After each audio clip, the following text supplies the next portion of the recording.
He's done well, man. He really has. We're seeing a different guy. And to his credit, he's grown a lot. But navigating that lineup today was good. Lost a little bit of a feel for the curveball, but didn't give in and still gave us a really good shot. That was Ollie Marmol after the game yesterday talking about Andre Pallante. I've just got a simple question for you, Alex. Is Andre Pallante good?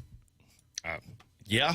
I mean, I don't know how you'd say any otherwise when he's putting up the numbers that he's put up. What's he got, a sub-3 ERA in his last 5 starts? Last 14 starts now. Okay, well, you're going bigger. 3.2 ERA. He's thrown 82 innings. That's no longer a small sample size. This is over the course of basically half of the year. He's been, I don't know, a top half of the rotation quality of starter. And if I was a Cardinals fan, I would be sitting here saying to myself, man, I know he doesn't get swing and miss. T-Bone probably hates that. But the quality of contact against him is just not good. Guys can't barrel him up. And especially when you're playing at this stadium in St. Louis and you've got that defense behind you, he's not pitching in front of a neutral defense. He's pitching in front of a very good defense where you've got a Gold Glover at short and at second. And because of the number of ground balls that he's able to get, that's primarily where the batted balls end up. And so you're pitching at probably best case scenario if you're Andre Pallante. I'm not trying to sell you on him being a future ace. He's never going to be that.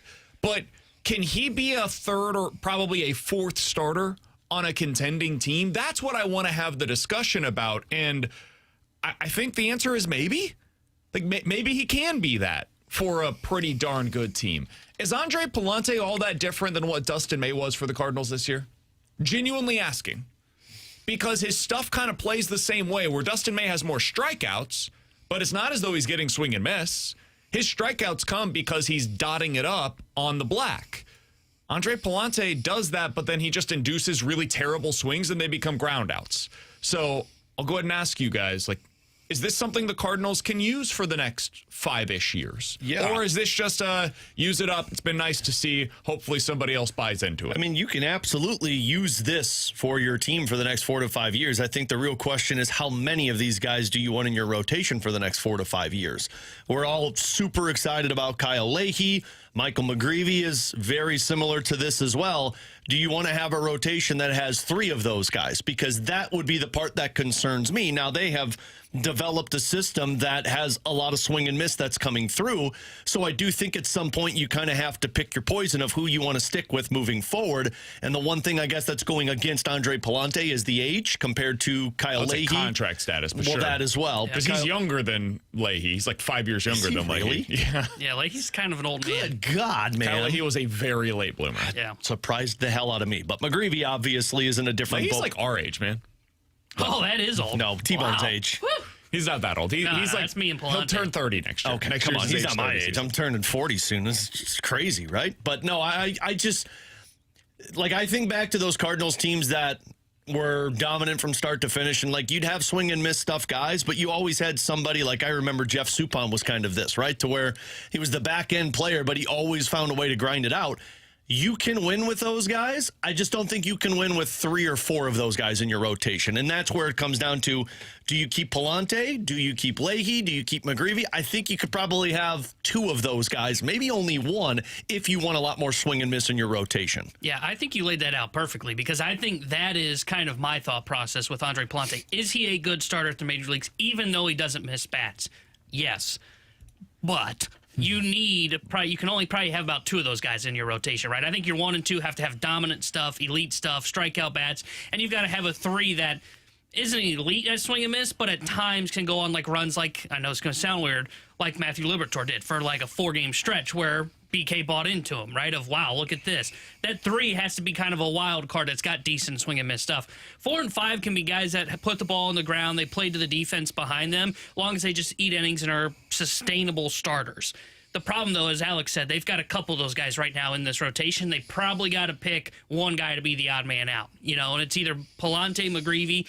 Leahy might be that third arm, though. He might be the guy that's got kind of that wild card X factor for swing and miss. Throw Dobbins fits into this Dobbins fits, exactly. So I think the question for them isn't so much, is Pallante a good starter? He is a good starter. I think the question for them is, Do we really want to pay this kind of profile, probably about $8 million in the ARB system next year?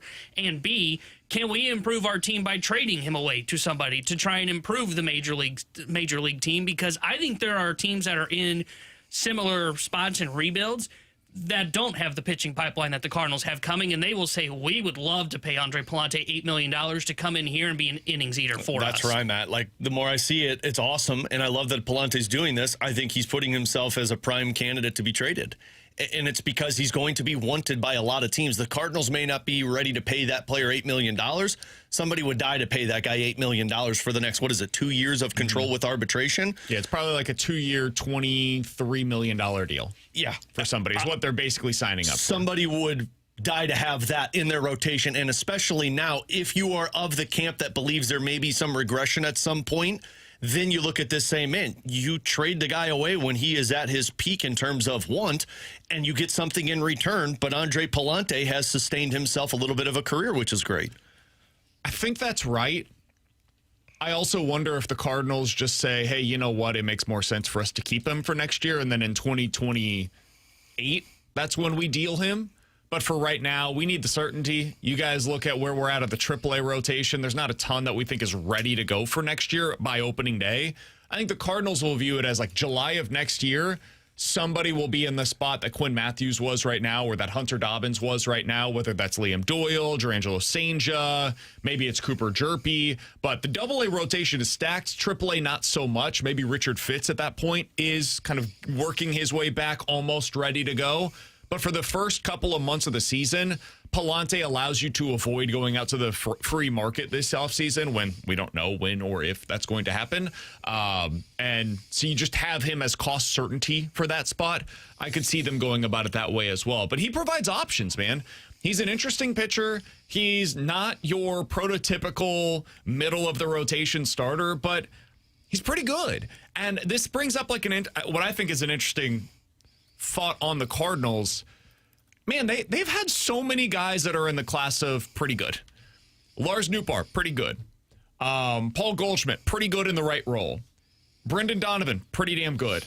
Like, so many of these guys that we've talked about for the last 3 to 5 years have been in that category where you sell them off for pieces. Hell, I'll throw Tommy Edman into this mix. Pretty good. Harrison Bader, pretty good.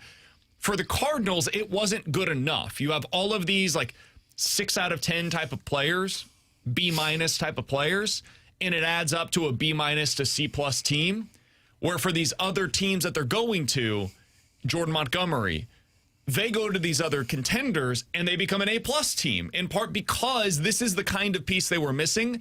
And I think in St. Louis, sometimes we have undervalued what a guy like Andre Pallante can be, or what Brendan Donovan is, or what Lars Nootbaar is, Harrison Bader, etc., Tommy Edman, because they don't get the job done here. But when put into the right roles, I think a guy like Andre Pallante can be highly valuable. He's just been asked, much like many of these other pieces, to be a little too much here. And so I'll be curious to see what it looks like if and when the Cardinals do have a good rotation again, if they decide to keep Andre Pallante around. I think he's the kind of guy the Cardinals fans might eventually grow to really appreciate. He just has to be in the right role. Yeah, I agree with that. And that's why I think when you are rebuilding, or you're in the spot that the Cardinals have been over the last, 4 years at this point, 5 years at this point, it's very hard to evaluate these kind of players when you don't have the stars, right? I mean, because like what you said is right. Like, everything that they seem to have moved on from has given them a good return, and those guys have thrived where they've gone elsewhere because they're in the right role. But like when you don't have the Mizorowski at the top of your rotation, everybody's bumped up a spot, right? When you don't have the 30 home run, 100 RBI guy in the middle of your order, which this year they might, which is why I think we're getting a little bit better answers on some of their complementary pieces in their lineup. It's much harder to evaluate those guys. That's how you end up with like a Harrison Bader hitting 5th in his time here in St. Louis. That's how you end up with Donovan hitting cleanup, where the other night when he returned from injury, part of this is because he's been out a while, but I think he hit 6th or 7th in the Mariners lineup. Or Edman hitting leadoff half the time here. Exactly. And he's now like a 8-hole hitter for the LA Dodgers. Wasn't Yachty a cleanup for a couple of years? Oh, yeah. 5th for like his entire last 5 years. It was fun. It was fun. And again, and that was the veteran player thing. That's a problem. That but, and also just have nothing else. Yeah, exactly. But I think that's to your point. Like once you get these superstars or the aces in the rotation, it becomes much easier for, I would say, a fan base to kind of evaluate the complementary pieces. I think the front office does a pretty good job of knowing what they have. But when you don't have those superstars, there's more pressure put on those guys. And that's when you end up in a situation where you look back on it and go, man, Bader's time here actually wasn't that bad. And now I kind of wish he was here, you know? Yeah. I mean, you look at it right now, how great would it be to have what Harrison Bader was in center field now? Yeah. Hey, Nathan Church is great out there. No, he's not. And Harrison Bader was just flat out better. You know, like if you could just put that into center field, lock it in for the next 5 years, if like you could change time and you could go back to his rookie level contract and you could have that starting today instead of 5 years ago and start the clock, he'd be your center fielder for the next 5 years. And I think everybody would be happy. They would be excited about seeing him if he was doing everything he did the exact same way, but it was at the same time as J.J. Weatherholt is coming up and Jordan Walker is performing, at least for half of the season, like an MVP candidate. And you've got Alec Burleson on pace for 30 home runs and 100 RBIs. Like when that stuff's in place, guys like Harrison Bader start to look a little bit better by comparison. I should mention, and somebody says no scooters in St. Louis, though. I should mention, or fire trucks. During his MVP season, obviously, Paul Goldschmidt was an A+. The next couple of seasons is what I'm talking about with him being like a B to B- type of player where he was worth 2 to 3 wins over the last couple of years. But yes, when he won the MVP, I'm not suggesting that he was a B+ or B High at that standards point. for BK. MVP, not good enough. Yeah. Triple crown needed. Yeah. Alongside Welcome Alex to and being a T-Bone, I'm unicorn. BK. It's BK and Ferrario here on 101 ESPN. If you guys want to get involved in the show, you want to criticize anything we're saying, we're happy to hear it. It's all on the Air Comfort Service text line at 314-399-9646. That is the Air Comfort Service text line. And on YouTube, we are always available for you at youtube.com/101ESPN STL. It's just us today, no guests throughout the 3 hours, so we are excited to have a lot of conversation. Hopefully you guys will stick with us as it's, I would say, beautiful This is outside right BK's now. weather right here. This is my ideal day. It is wonderful. Just go inside, snuggle up, get yourself a nice little blanket, Adelaide was coffee. Adelaide was so bummed because she's supposed to have another soccer game today, and she's like, Daddy, it's raining, and they're not going to play soccer, are they? No, probably not, not, baby girl. But you can go inside, watch a good movie. Maybe you turn on The Ultimatum. I know we've been binging our way through that show lately. It's a really terrible show, but I enjoy it. Maybe he means he and Kara. I was like, 'cause you and when I say we're not we, I watching. mean myself and my wife. Yeah, Sorry, no, I assumed you're talking I've never to. even been to BK's house. Me No, neither, man. no. Me neither. I think you guys both have been to my house for my house. No, sorry, I've never been invited. Yeah, no. Oh, no. okay. Yeah, I've been to Alex's house. Yes. Now, He was dropping a video game off, yeah. but he was at my house. while he had COVID, by the way. That's true. That's I've true. been to T-Bone's apartment.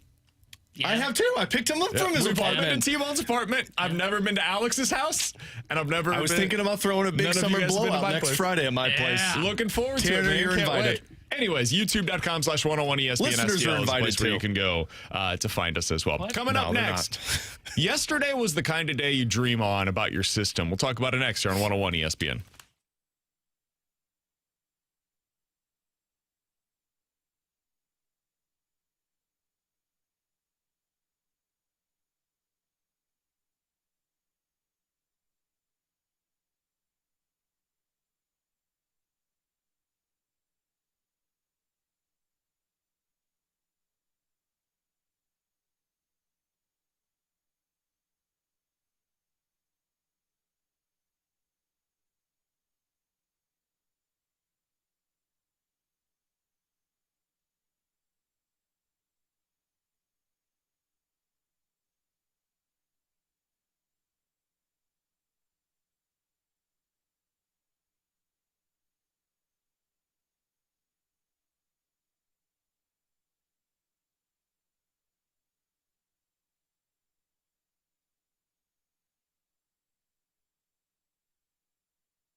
Hit high in the air, deep to right field. Forget about it. That is way gone. Beyond the video board. What an introduction to the Cardinals organization for Josiah Ragsdale. My goodness. He unloads on that pitch from Ian Koenig, 110 off the bat, and it's a 2-1 game here in the second. That's what it sounded like last night on the Springfield Cardinals broadcast. Josiah Ragsdale, one of the guys that the Cardinals were able to acquire in the deal with the Milwaukee Brewers for Dustin May and JoJo Romero. Steal. Introduces himself to the Cardinals organization by going 2 for 4 with the home run yesterday in the Springfield Cardinals game.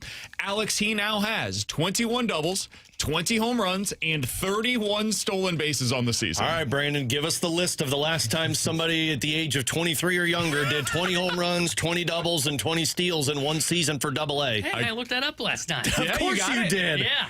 Over the last decade, Son of a... players that are the same age or younger, 22 or younger, to put up a 20 double, 20 homer, 30 stolen base season. Some guy named Rosario in the Twin system last year. Carson Williams, Jackson Churio in 2023. Grant McRae, Kyle Tucker in 2019. Jose Siri in 2017. End of list in the last decade. Wow. Some Tanner. pretty genuinely good company. Did you do that while you were cotting with the boys? No, I was doing that while the Cardinals game was boring in the background. It's hard to say what this means long term. Right. But if nothing else, it shows you, compared to his peers, he's producing at a legitimately elite level. Yep. Like, he right now is hitting 320, getting on base at a 44% clip, and has an OPS over 1,000 on the season, Alex. That's ridiculous. Those are absurd numbers at And that the wasn't AA even level. the best player they got in the trade. Well, allegedly, yeah. I think there's a chance he may be, right? Like, this kind of production just doesn't happen all that often. Right. But, Alex, the crazy part is it's seemingly just another guy in the AA lineup. Like, Rainiel Rodriguez is going on an absolute tear right now at AA. Guys, he's 19 years old, and he has an OPS nearing 900 at that level. And if you eliminate the first couple of weeks where he was really adjusting to the league, his OPS is nearing 1,000 at the level.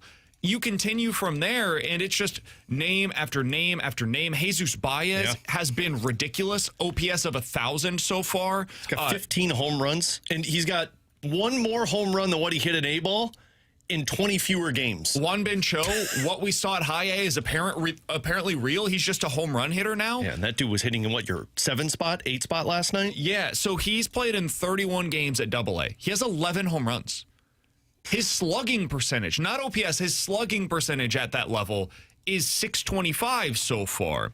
And it's, again, Ty Pete. Yeah. He hasn't had a great start. It's only a couple of games, but at the High A level for Ty Pete, who had some swing and miss issues in the past, he had an OPS of around 1,000. Alex, if we wonder why the timeline is 2028 for the Cardinals when it comes to when they believe they can be a contender again, a true contender, this is partially why. Because you look at what they have right now at the AA level, it's guys that should be expecting to make some kind of a major league debut probably around either the end of next year or the start of the 2028 campaign. And those guys either become contributors at the major league level or big-time trade bait for other teams across the league. Because when you've got major league-ready talent that can potentially not have to be part of the 40-man roster, man, that is like gold when it comes to the kind of value that they can have via trade. Well, and so run through this with me real quick, because on top of the Springfield that we just talked about, you've got Josh Baez in AAA. So with Baez, Pete, Juan Ben Cho, that's 3 outfielders right there, not even including Ragsdale and Frias that you just got. So 5 outfielders on top of having Jordan Walker in your system. You add in Baez, who is going to be an infielder, but probably a third baseman for you. Baez, yes, Jesus Baez, not Josh Baez. You've already got your shortstop position with Mason Wynn, but depending on where it goes with the kid Rocco that you just drafted. I think that's a little longer term. Sure, but it's still a shortstop in your system. Second base, Weather Holt looks like he's spot on right there for you. You've got Alec Burleson and Ivan Herrera, as well as Rodriguez, who could be first baseman, DH/catcher, and Leo Bernal with Jimmy Crooks. Your entire system depth chart right now has players in every position that you're dreaming on. Now, all of those guys aren't going to continue success. All of those guys aren't going to make it to the major league level. But you've got a plethora of all of these positions where you feel like you've got a lot of outs that now, like you mentioned, one, you wait for their development in 2028, and two, you trade that to go get a guy at the major league level that says that's the missing piece that gets us to the competitiveness. And I didn't even go through the rotation and the names that you have in your pitching staff. They are set up to be in a very good spot as long as this development continues in the same track record of 2028 of the window they're hoping for. I would also add this. They have some really interesting international guys at the lower levels as well. Now, I'm not going to pretend as if I know a ton about them because I haven't watched them. And the prospect reports on whether it's Dominican summer leagues or rookie ball, it's kind of few and far between. But the people who do know the system and who do pay attention to that stuff say this is arguably the best class of international signings that the Cardinals have had in maybe ever. They seem to have placed a renewed emphasis on international signings. And that was something that I know, T-Bone, we have brought up in the past about on the Redbird Report. They had all but pulled out of those. Mm-hmm. They were still making the signings, but it just did not appear to be a major priority for them. I mean, think about the international signings that have made an impact to the major league level in recent seasons. It's basically just Ivan Herrera. I mean, who else has made it to the big league level and become a good player for them? And I'm not talking about the Miles Michaelis guys that came from the big leagues, went overseas, had a cup of coffee, and then were able to resurrect their careers. Or KK, who was a professional at the time. I'm talking a player that you sign as an amateur free agent internationally, and they go on to have a good major league career. Carlos? Probably. Alex Reyes? Tavares was an international, correct? Mm-hmm. And that, of course, passing. But that's a decade ago, man. 15 years if we're talking about it making his way through the system. And the one that I always remember is Luis Robert, where they were in the conversation for it, but didn't want to pay the money. Now, at the time, you were like, what are you doing? Because the guy looked incredible. Now you look at it and it hasn't worked. But that's the last time I remember of anybody of significance that the Cardinals were involved with, which Luis Robert was, 10 years ago?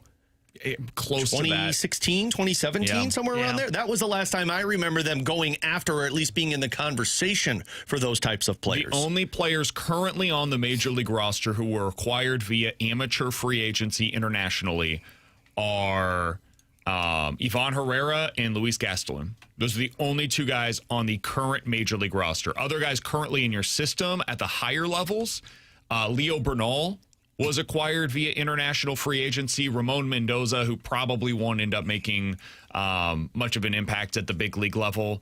It's few and far between. Yeah. This is not an organization that's done a particularly good job of going out and acquiring those players, putting them through their system, and getting major league production. Rainiel Rodriguez was another. Juan Ben Cho was too, correct? Correct, yeah. Yeah, and I'm forgetting the pitcher's name as well. That's pitching in AA. I don't know what the outlook is for him right now. I just know he's Chin-Wei Lin. Yeah, he's 6'7" something. So just a big dude. Yeah, and that was good for me. That was 2 years ago. So that was at the starting point of Chaim Bloom's influence inside of the organization, and I think that's had a really big impact on the kind of talent that they are adding to their system. And he was a part of that with the Red Sox, too. That's where they really got into the deep waters with that, and Tampa. So think about Tampa. Some of their biggest stars have been signed via international free agency. And I'd love to, and I'm saying this to you, numbers boy, who can do this tomorrow, and we can talk about it on Friday, but I'd be curious to see the success of other teams that dip their toes in that water, and how many of those guys, because I think about some of the biggest stars in the game. Well, that's what I'm saying, Junior Caminero and Julio Rodriguez. I have to imagine the teams that have sustained winning. Yordan Alvarez. Yeah, or the ones that are going out there and going after the big fish in the international market because they know they're not going to dip their toes in the free agent market. So it's smart business if you're going about Ellie De La Cruz fits into this category. I think Luis Arise was this. I'm just looking at the top players in Major League Baseball by wins above replacement. It is a market that if you don't take advantage of it, you're missing out. Yep. It'd be like if you never traded. Right, your only two routes of improving your roster would be then through free agency and the draft. Yeah. And we're just going to go ahead and exclude ourselves from this other path to continue to add talent to the pipeline. Luckily, Mo learned from it, though. And it seemed like, T-Bone, you're right. They had basically opted out of international free agency from amateurs and trades. Yeah. And so they were just free agencies and draft. Yeah. That was it. Whenever it went wrong, they'd say, oh, all right. The lesson to learn isn't, we just got that one wrong. You got to keep throwing darts at it. The lesson was, let's just not go there again. Yeah. And that's why I'm shocked that Mo kept going to free agency, because he kept getting it wrong. I mean, you got to be involved in all these aspects, right? And it's not even just, again, like everybody seems to think like you're going to, when you sign one of these guys through international free agency, you end up keeping these guys, right? No, you can go trade those for pieces later on, right? I mean, like, if you look at it, like you mentioned Yordan Alvarez, actually a Dodger. You know, the Astros targeted him in a system in a trade that they wanted him for. You look at one of Heim's best moves as Pobo, or whatever they call it in Boston, was Willie Abreu trade. You know, he's technically an international free agent signing. He wasn't signed by Boston. He was targeted by Heim in a trade in which they gave up like a backup catcher, which is an incredible deal. You know, and then he also, now, this one ended up being wrong, more the extension, not the original signing. I think Brian Bayo was one of those guys as well. There for a while, it looked like they was going to be the future ace of the Red Sox as an international free agent signing. Now, he got it wrong with the contract extension, but honestly, the extension's not even that bad because it's not a ton of money. So, yeah, you have to be willing to play in all of these fields. The moment you take one out, it's almost like going up to the plate and tying one hand behind your back. You know, you just can't do that. You've got to be in every aspect of these. You may not be great at all of them, but you have to at least be there. I believe this guy, if I'm not mistaken, was signed by Chaim Bloom as well. Franklin Arias, who I think is the top position player prospect right now. Was that the dude that they said is the Red Sox? For the Red Sox. I thought you were talking about the guy in the Cardinals system. He was signed via international free agency by the Red Sox as well. And again, I think that was while Chaim Bloom was there. If not, it would happen like right after he left, which means he probably had some kind of an influence on it. But yeah, the Red Sox are one of the teams that have placed a huge emphasis on this over the years. And part of that is Chaim Bloom's influence. So anyway, to get back to the original point, Cardinals system is in a really good spot right now. Right. This does not guarantee future success, but they're set up well to be able to make the moves that they need to in the coming years. And now it's about not just resting on your laurels, but hitting the gas, you know, and whether it's this offseason or really starting in 2027, I believe is the timeline. Starting in 2027, adding to the core. And that means going out and making trades, going out and signing smart free agent acquisitions, and starting to put together, okay, we've got all of this coming. Our pipeline is in a good place. We're comfortable with the pitching depth finally for the first time in literally a decade. Now we need to go out and get the big signings, right? We've got a lot of Bs on our roster. Maybe we've got a couple of As. Let's go get an A+ to lead our rotation. Yeah. Let's go get an A+ to piece together with Alec Burleson, J.J. Weatherholt, and Jordan Walker, and if you want to throw him in there, Ivan Herrera. And now we have a team that can really contend with the big boys in the National League. And that's where it comes down to when Bill DeWitt III told us at opening day, to where it's like, yeah, we want to get back to that team that's willing to spend money and be in the payroll. Well, prove it, because you're going to have the assets to do it and go out and acquire somebody, keep them around long term, and build that core internally. And if you don't, you become the Orioles. Where it's great that you were able to do all of the easy stuff, if you want to call it that. Maybe you want to call it the hard stuff. Yeah, I guess I would say, like, you did the hard stuff, and then the easy stuff you punted on. Going to free agency and spending money on something, every team can do that. They could choose not to, but I can go be the highest bidder for a player, right? You could put me in charge of free agency. I can sign a guy. I'll just give him a boatload of money. The Orioles have failed miserably at going out there and acquiring the talent that's necessary to supplement what their system was able to give. Couldn't you also argue the Brewers? Now, they're winning, but you're not going after the ultimate goal when you've done everything right. You just won't go pay the price. I would. Yeah. I would argue. I would too. Yes. I think they have done a pretty poor job of supplementing their homegrown talent with guys from the outside, because you're never going to win anything of meaning by only having homegrown players. No team's done it in like 20 years. All right. You show me the team, and I will say, I don't think they won a whole lot. Yeah. You look back through the teams that have won the World Series, they've all got significant outside additions. And a lot of people would then point to, like, the Royals, but what I would argue is, sure, the main pieces of that team were homegrown. they supplemented that team at the deadline, right? I mean, they went out and they made a the big big way. trade for Johnny Cueto. They traded for Ben Zobrist. I mean, those guys were significant pieces on their trip to win that World Series back in 2015. The Brewers, look at their deadline. I mean, they added May when Romero and the bullpen arm from Colorado. Those weren't like major pieces, though. The Royals also made a super risky trade in sending away the prospect of the year in the minor league system. And in return, they got Wade Davis, who ultimately became their closer, dominant closer for them. And in that deal, they got James Shields, who was, for the first run in 2014, a significant part of what they were able to do as well. So they got some risky acquisitions, too, where they traded away their top prospect in their system in order to make a move that would push them in the right direction. So even a team that was a small market as Kansas City, and I think baseball's changed a ton since then, they had to go out there and make a pretty significant addition there, and then pushed even further with Johnny Cueto and Ben Zobrist by the time they got to the trade deadline. With Alex and T-Bone, I'm BK. Coming up next, how much would a step forward in the passing game, but a step back in record reflect on Eli Drinkwitz? We'll talk about that next year on 101 ESPN.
Hey, it's BK, and it is time for you to unlock your inner champion. The place to do so is with my friends at Victory Men's Health. Be sure to check them out today. They're online at victorymenshealth.com, and when you go to their website, you can read about all they have to offer. It's unbelievable the services that they can help you with, whether it's testosterone optimization, weight loss goals that you're trying to meet, sexual health. Maybe you want to learn more about the red light therapy programs. I did the micronutrient testing. It's been a huge help for me in my own personal life. They can do that for you as well. They also have food sensitivity testings. They've got some testings that they've got for cancer screenings. You can learn all about it over at their website at victorymenshealth.com. It's a super easy process. Go to their website, book your first appointment today, put in your name, email, phone number, tell them BK with 101 ESPN sent you, and then tell them what it means for you to unlock your inner champion. You'll go to that first initial visit, you'll get a consultation with a licensed medical provider, and then they'll go through the process of putting together a personalized plan for you to unlock your inner champion today.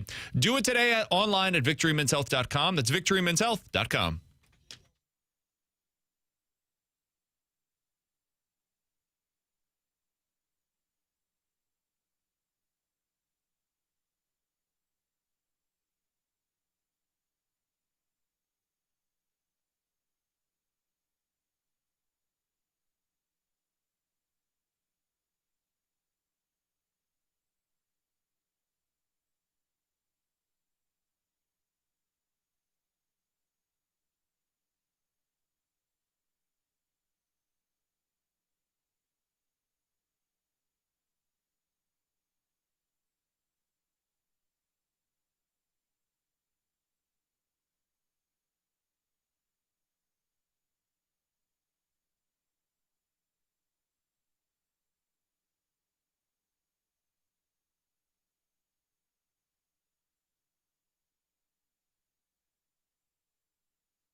Tanner Hendrickson here with the Sports Center update brought to you by Saliga Heating and Cooling. Cardinals beat the Yankees last night 3-1 as they take 2 of 3 from New York. They are off today as they return home for a 3-game set starting tomorrow night against the Colorado Rockies. 7:15 will be first pitch. Kyle Leahy will be on the mound for St. Louis. The Sports Center update is brought to you by Saliga Heating and Cooling, a Daikin heating and air conditioning dealer.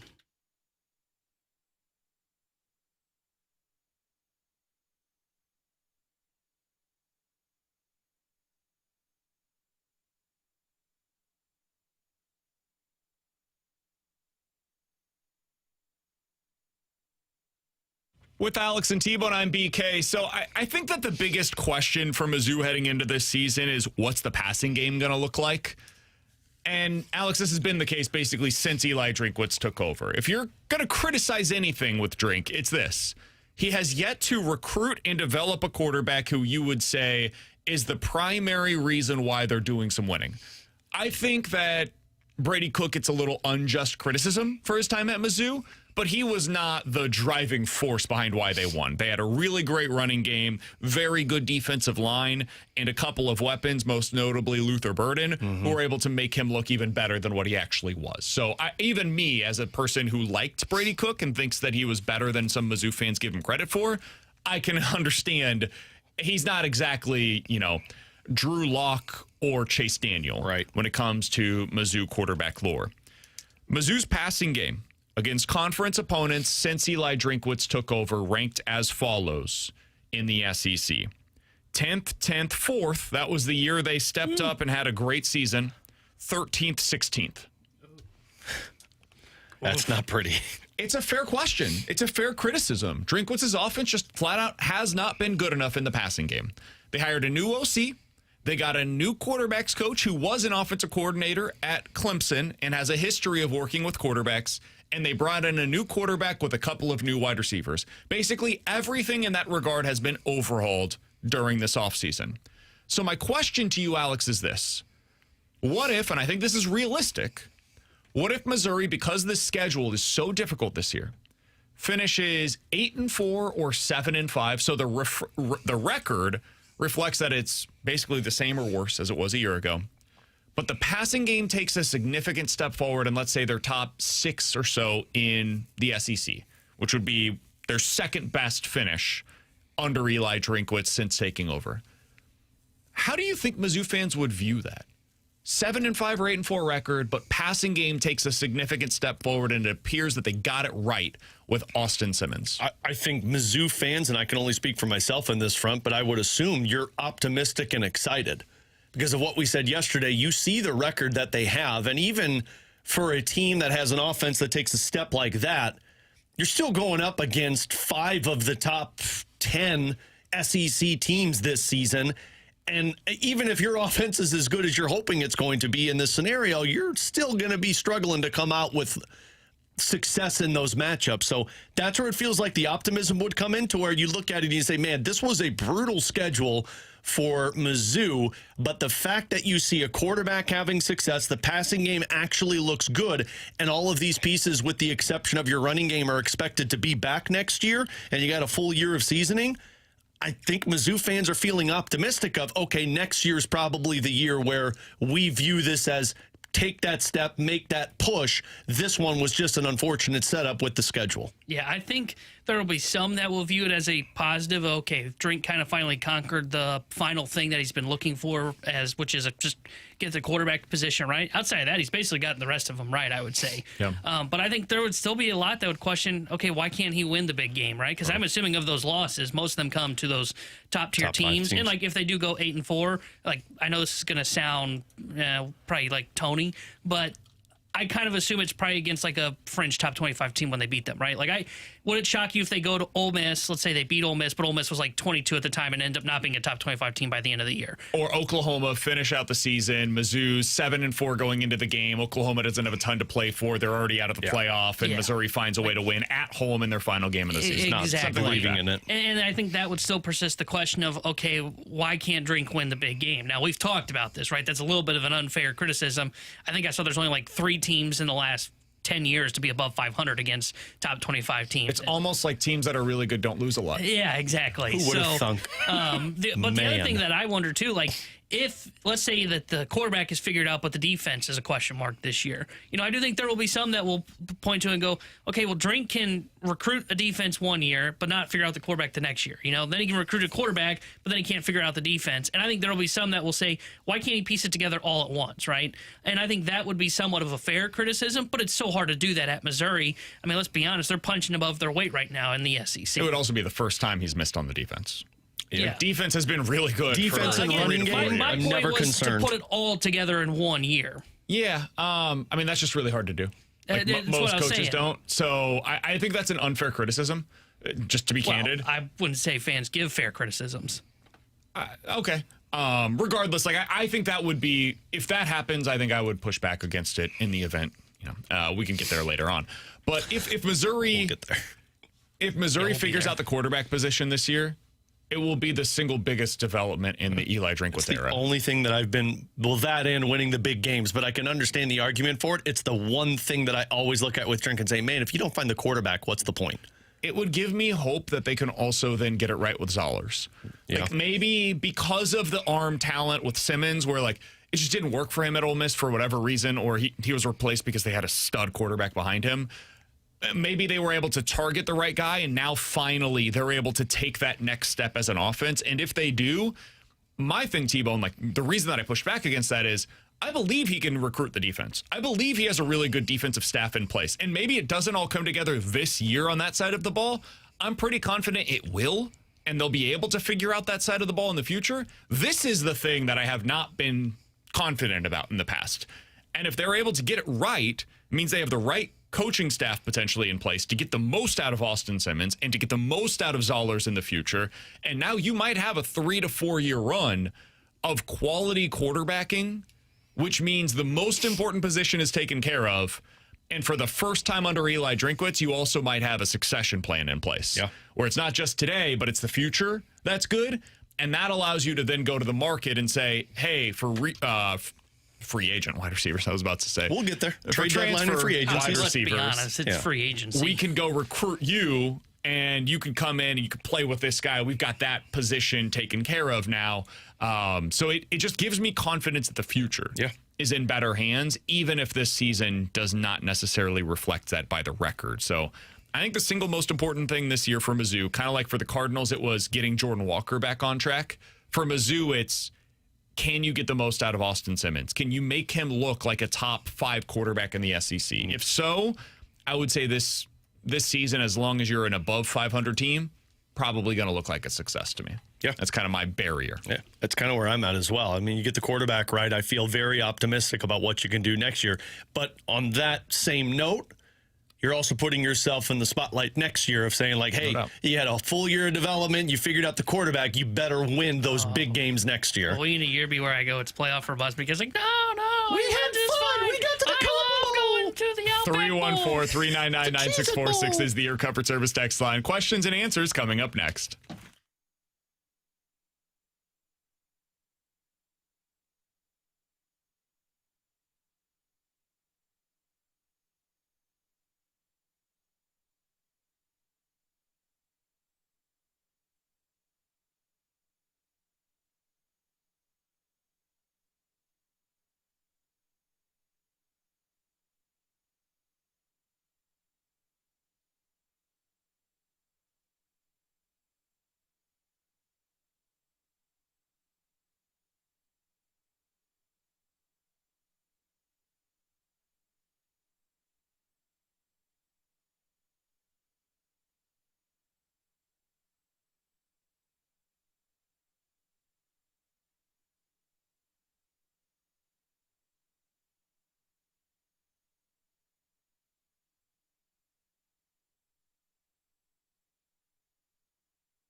314-399-9646. That's the Air Comfort Service text line for questions and answers. If you guys have any questions, go ahead and get them in right now on the Air Comfort Service text line. From the 314, guys, are there any free agents you would like to see the Blues bring in on a PTO?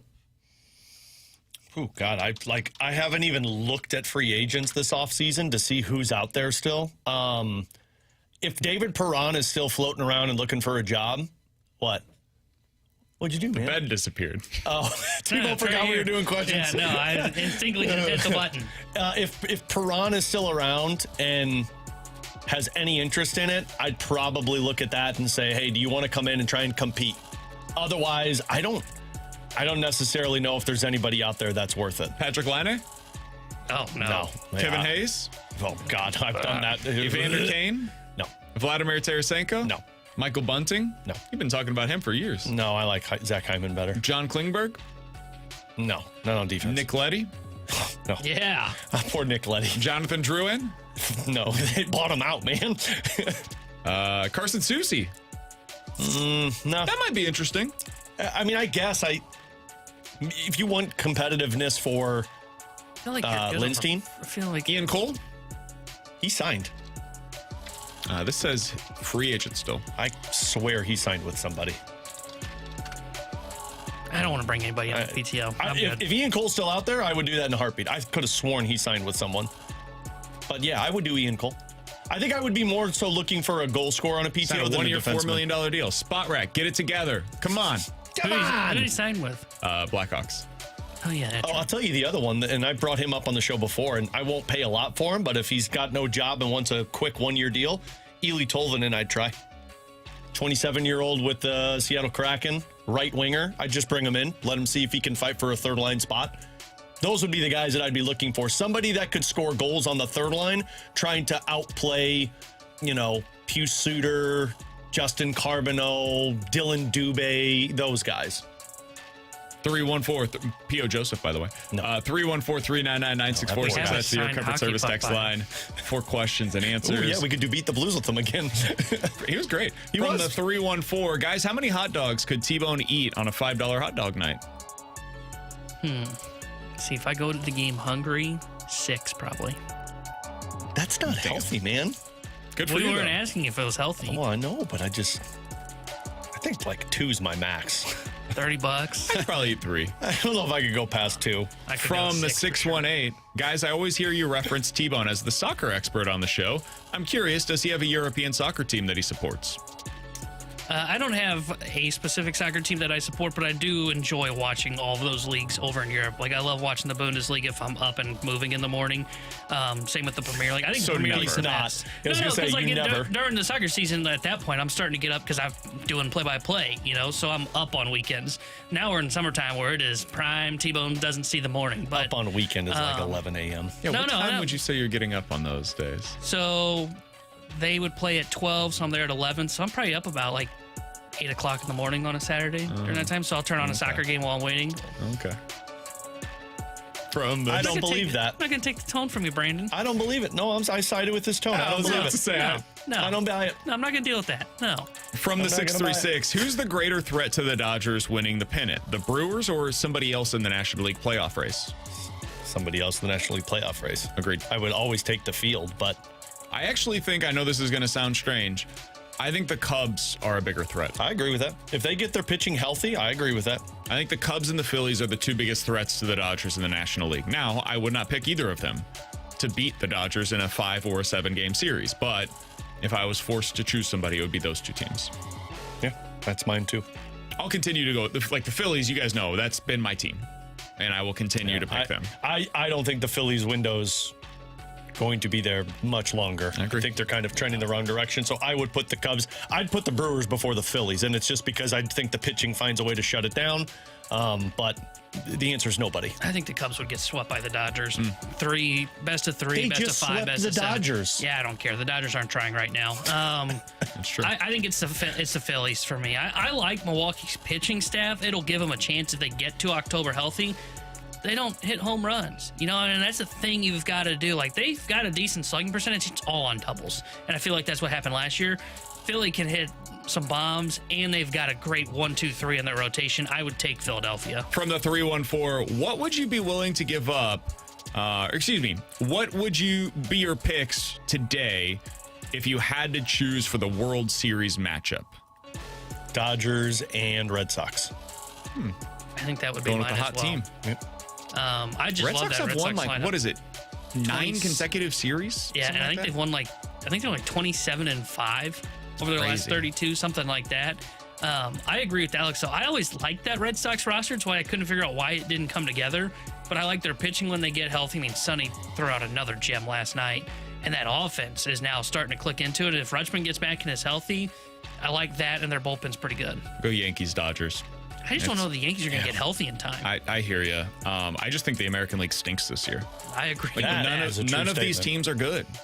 I Only mean, the Cardinals are in the American League. if the Mariners have a hot 2-month stretch, I could see them going to the World Series.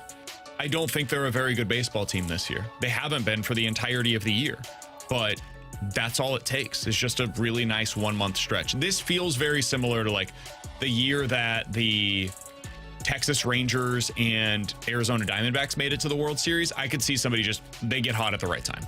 Yeah. And that's all it takes. Then instead of running into another one of those teams from the National League, you run into the Death Star Exactly. that is the LA Dodgers. 314-399-9646 is the Your Comfort Service text line. From the 314, guys, what are the chances that Mo leads an insane rebuild for the Angels and gets them to the ALCS at some point within the next 5 years? 0%. Yeah. The guy was in an organization for how long, and I don't think he ever really truly could evaluate his own talent. I don't know how you're going to do that with an Angels team that you just took over. And they're so far behind already. He fell behind here. I can't imagine him building them up to catch up to the modern game. I'm with Alex. I would give him like a 0.1% chance. I'll be a little bit more friendlier. Sorry. Would you have any interest in Logan Stanley? We've had a couple of people bring him up, Is he still out there too? apparently. Or did Spot Rack fail on that one? Yeah. No, that one's coming from multiple people on the Okay. text line, and it does appear that he's still available. He is a left-handed defenseman. Yeah, I would have interest in that. I would 6'7", absolutely. 230 pounds. Yes, I would absolutely have interest in Why that. is he still available? He's a legit third-pair defenseman. Probably- plays with some physicality. Yeah, I probably because he's asking for too much. He's a third-pair defenseman, and he probably is thinking he's $6-7 million. The thing about him is it too much similar to what you already have? Because you brought in Brandon Carlo, you have Logan Mailloux. Stanley is not a puck-moving defenseman.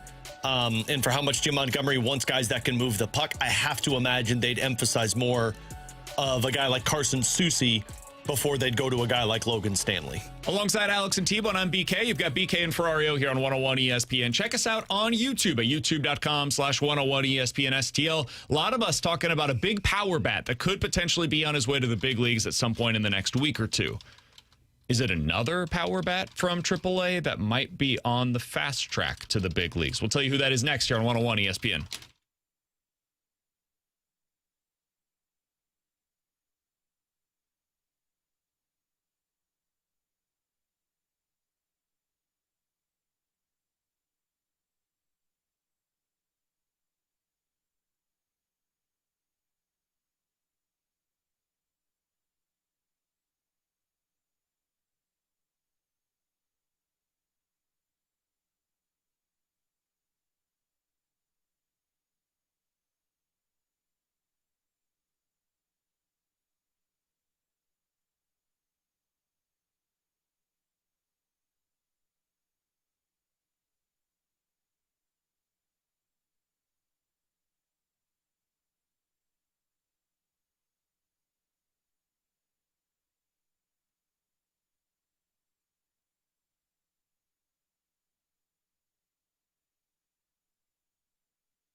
Alongside Alex and T-Bone, I'm BK. Is Nolan Gorman working his way back up to the big leagues, Alex? No, Brandon, stop it.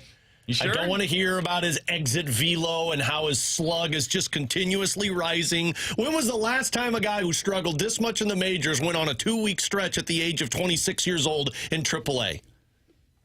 I mean, I'm sure it's happened. Okay, I just figured one of you guys had that stat. No, he's not working his way back. To 26. No, I was going to yell Jordan Walker, but he's not 26. Also, he didn't have any success at the minor league level. Well, whatever. He went to the minor league level. BK's nickname should be To Be Fair, because every retort to something. You remember Oscar in The Office where he's called Actually because yours is To Be Fair. Yeah, no, that's fair. See? Thanks, To Be Fair. No, he's not making his way back. Last 15 games at the AAA level. Alex, you're correct. It's the AAA level. Take it or leave it. Understood. He's 13 for 54. That's good for a 240 average. That's not going to get anybody excited. However, he is walking more now. He has 10 walks over that stretch. That's good for a 360 on base. That's pretty darn good. Also, he has 1 double. That's not great. 7 home runs. 7. Minor league ballpark. And he has an OPS over 1,000 because his slugging percentage has been so high. How many of those home runs in AAA are home runs in the major leagues, in major league ballparks? I don't really know if the ballparks are a factor here, to be honest with you. Like, I don't know that the Memphis Redbirds ballpark really plays that to right hitters. Field looks small. I feel Being like there earlier this summer, it feels like a when short you're porch. considering him at Busch Stadium, though, for a team that cannot hit a home runs, that has actual power, I'd be concerned about it translating. We know, though, like, Gorman is a guy that if he's hitting for power, these are moonshots. He's connecting, right? Like yes. You're right. They're going over the wall, whether it's Yankee Stadium or Busch Stadium or somewhere else. You're right. The question is, can he actually connect? Can he make that same contact here that he's making in AAA? I'm highly skeptical of it. I don't think so.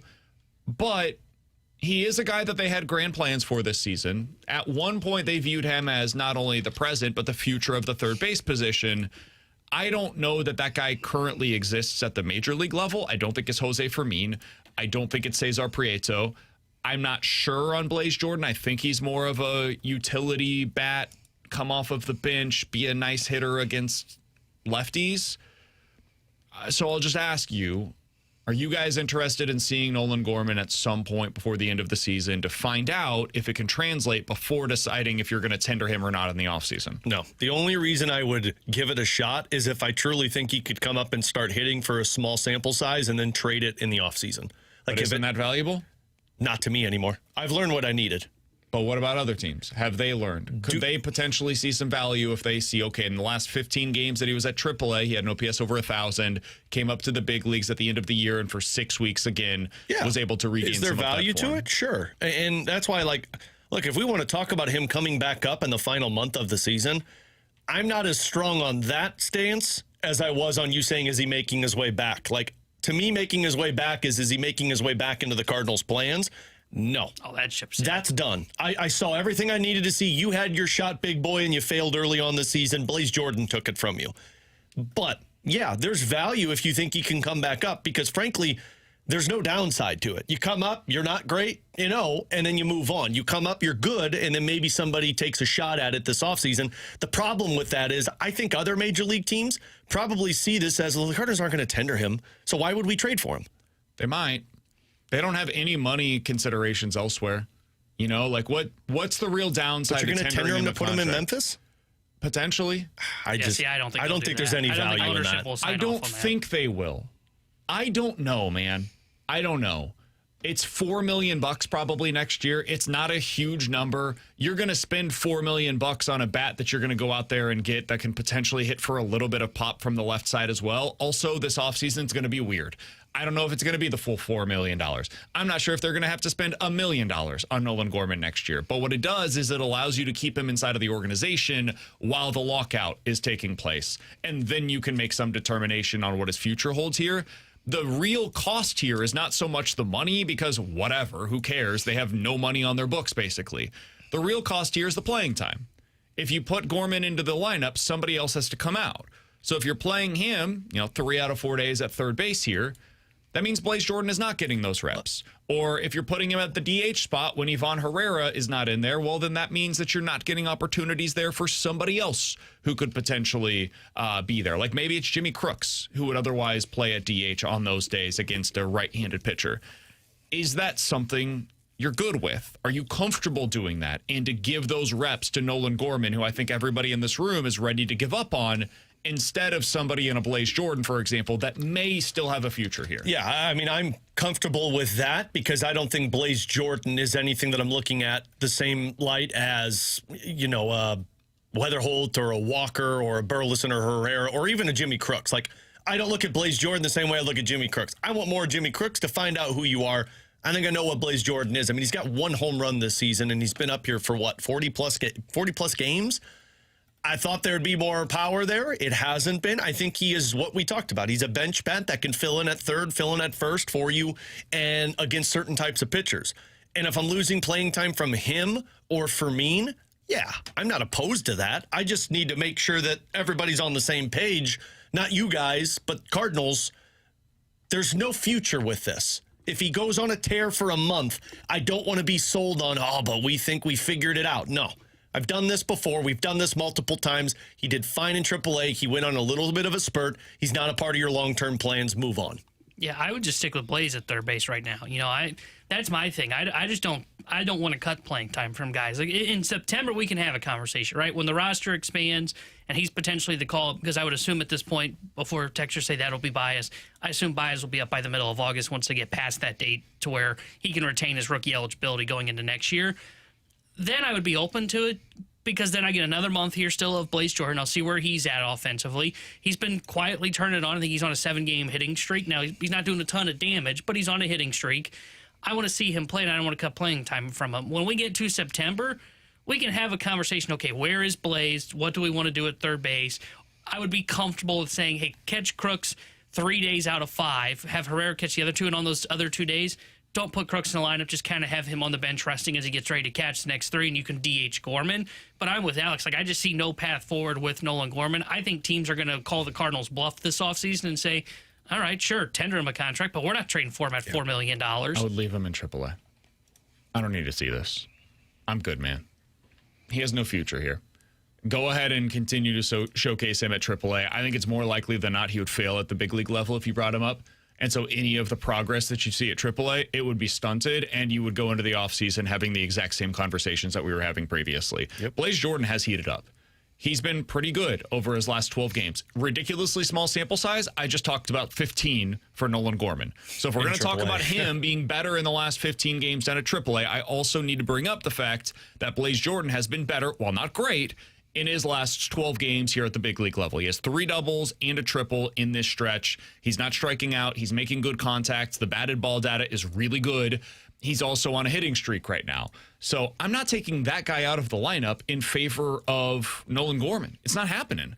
I just would rather find out, what does this look like from Blaze Jordan? Do I need to this offseason bring somebody else in that can capably start at the position? Because next year, you're probably not going to contend for something meaningful. But I got to have somebody that can cover those reps at third base for me. So that may mean going out and either making a trade or signing via free agency in the event that there is an offseason. Right now, I don't know on Blaze Jordan. I would like to use the remaining 50 games of the regular season to find out. I'm pretty damn sure it ain't Nolan Gorman. Like, that's not my answer there. So let's go ahead and it's going to be about 80 games that he gets at third base this year. Let's use every single one of them to evaluate what he is as a hitter. Do opposing pitchers have more of a tell on him, and they're able to, over the final 30, 40 games, get him out because of it? Or is he able to adjust to what pitchers have done to him at the big league level, and now he looks better in the final 30, 40 games of the regular season, and he hits like 270 and looks like that first-year version of Alec Burleson, but from the right side. If you remember, Burley's numbers were not very good early on, but the quality of the at-bats looked pretty good. He was just a free swinger. He never walked, didn't strike out, and the Cardinals said this is going to translate. Could they find something similar with Blaze Jordan, maybe like 60% of what they have now with Alec Burleson? Mm-hmm. If you can get that, that's a valuable bat. And if you can show that he can play the third base position, great. I think there's more value in that than there is with whatever you would learn with Nolan Gorman. I was just playing devil's advocate because somebody had to present that alternative viewpoint on the show. Sure as hell was not going to be the two of you guys. No, you knew that before even entering this segment. No, I mean, I'm willing to give him some at-bats when we get to September just at DH, but I'm with you. I'm not pulling at-bats from Blaze Jordan, and you're not going to move him to second over J.J. Weatherholt. Now, if, like, an injury occurs, okay, fine. Then we can really have a conversation. But, yeah, I'm with you. I can't see the scenario where the Cardinals tender him the contract. So, like there truly is no value to bringing him up here to the major leagues. And like, teams call bluffs. They know you're not doing it. And let's be honest, if you are, quote-unquote, rebuilding his value here at the major league level, okay, so we went from getting, like, a bag of balls to cash. Okay, cool. I mean, that would literally be it. Yeah, and you literally might be able to rebuild his value if he just keeps slugging down in the minor leagues. Yeah, I think that's more valuable than him coming up here and potentially getting exposed. Let him showcase that he walks more. Let him showcase his power. And another team might say, oh, we'll take a shot on that versus bringing him up and being exposed and not getting anything. I think his value is now where Carlson's value was when the Cardinals traded him, which was nothing. Like, literally, it was a reliever that they DFA'd 2 weeks later. Mm-hmm. That was it. And I think something similar could end up being the value ultimately for O'Neill. Probably a little bit more because at least he had shown real power potential. And that's saying something. Like, I'm not disagreeing with your point, T-Bone. If that's more than what Gorman has at this point, it's a huge problem for Nolan Gorman and what you're going to be able to get for him. Coming up next, are the Blues at risk of getting stuck in the middle this offseason? We'll talk about it next year on 101 ESPN.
Alongside Alex and T-Bone, I'm BK. You've got BK and Ferrario here on 101 ESPN. Alex, there was an article that I was reading last night, and it was about teams that are at risk of getting stuck in the middle. This was over on The Athletic, and it was by your guy, Harmon Dial, who does some really good work for them. The teams that they mentioned here were the LA Kings. I think we would all agree with that. The Seattle Kraken, the Winnipeg Jets, the New York Rangers, Toronto Maple Leafs, Detroit Red Wings, and the Columbus Blue Jackets. So the Blues were not mentioned there as one of the teams most likely to get stuck in the middle. They were, however, among the honorable mention teams, which include the Predators, the Penguins, the Blues, and the Bruins. What is your level of fear, Alex, that ends up happening? Because they've been stuck there over the last couple of years. Do you have a fear that will continue to be the case? A little. But, I mean, like on a scale of 1 to 10, I'd probably put it at like a 2. The only fear I have is, are we sure Robert Thomas is the guy? And I think all of us have kind of pushed that fear to the backside after how this offseason has gone. But it still does linger. Who are you? Are you a guy that's there for 82 or are you a guy that's there for 41? Because if you don't have that number one center, you've got nothing. Like, go through the teams on this murky middle that they have on there. Now, some of them have the number one center. The Kings don't. They just lost them. And they're wondering who that next guy is. The Kraken don't. The Jets do, but their goaltender is up in a fizzle right now. The Rangers don't have anybody. The Maple Leafs have Matthews, but they don't know what that's going to look like. They also don't have a defensive core. Like, just the entire thing is burning to the ground. All of these teams that are in the murky middle have questions about their identity players. Like Werenski with the Blue Jackets. You've got Hellebuck. You've got Matthews. I would say all of them have at least one question at goalie, number one defenseman, or number one center. Probably. One of those three or multiple of them, they've got legitimate questions. And like Blues, Toronto fits into that. They don't have a number one defenseman and haven't for like 5 years. And they just signed like a 42-year-old goaltender that thinks he's going to carry him to the promised land. The Blues have a question, and it's not so much, is the guy going to be around? It's, is he going to be consistent? And that's where I think it can push you into the murky middle. But I guess I'd look at that and say, well, if Robert Thomas isn't the guy and they get more assurance on that, I think they might just move him. They were ready to do it this deadline. And if you move them, you're not going into the murky middle. You're going into a rebuild. So I don't have questions about their goaltending, although I know there are some that are questioning what it's going to look like. I don't. And I don't have questions about their defense. I think they've got their number one guy in Philip Broberg. They have the development coming through their system. They've got a lot of the complementary pieces. They just need to know what Robert Thomas is. And if you get an 82-game sample from him to where he's good from start to finish, yeah, you're not going to a murky middle. I don't have a fear of this because of their cap situation. That's where I'm at as well. I think their money is just in such a great spot right now that I think if you do end up finding out Robert Thomas isn't that guy, you can just go spend to find the guy, whether that's cash or making a trade. You know, like I think they're in a really good spot to where even if Mason McTavish does not become a stud, he doesn't become a legitimate second-line center, at $7 million, if he's a consistent 20-goal scorer, that can be a really productive third-line player. And in the new cap, I know it sounds crazy, but in the new cap, $7 million as a positive third-line player, that's basically Brandon Saad. Yep. What his money used to be against the cap, that's what McTavish's money now is. And he's 23 years old. He's locked up long term. So I feel really good about that. Same thing for Dylan Holloway. If Dylan Holloway just becomes Jaden Schwartz 2.0, when he's on the ice, you love it, but you understand that he's just not going to be on the ice for 82 or 84 games a year. Well, guess what? At $7.5 million for the next number of years, that's fine. You can live with that, just as you could with Jaden Schwartz, who was making like $5.5 million when the cap was much lower. So the Blues aren't in a bad cap situation. They basically have two contracts that I think you would like a do-over on. Buch's is a bad money. There's just no way to get around it. And Cam Fowler was signed too soon, but at least it's short in term. Well, and I'm not ready to sit here and treat that one the same way as Pavel Buchnevich because it's 6.5, and the going rate for 6.5 of a defenseman is typically a third pair. And if he can have somewhere in between what he did in the first year with the Blues and what he did last year, I think nobody's talking about Cam Fowler. I think Buch might be a buyout candidate. Fowler, whatever. It is what it is, right? Like his is kind of what it was with Nick Leddy. It's not ideal, but you can live with it. And so because of that, if that's your two worst contracts on your books, you're feeling great, man. And you look at the way that they're set up for 2028, just to go back to the timeline that the Cardinals are currently on, you got $60 million currently as possible cap space for you at that point. Right. Now, you've got to get Jake signed. You've got to get Snuggie signed. You've got to get Hofer signed. You've got to get Mayu signed. That's going to take up some of the money that I just mentioned.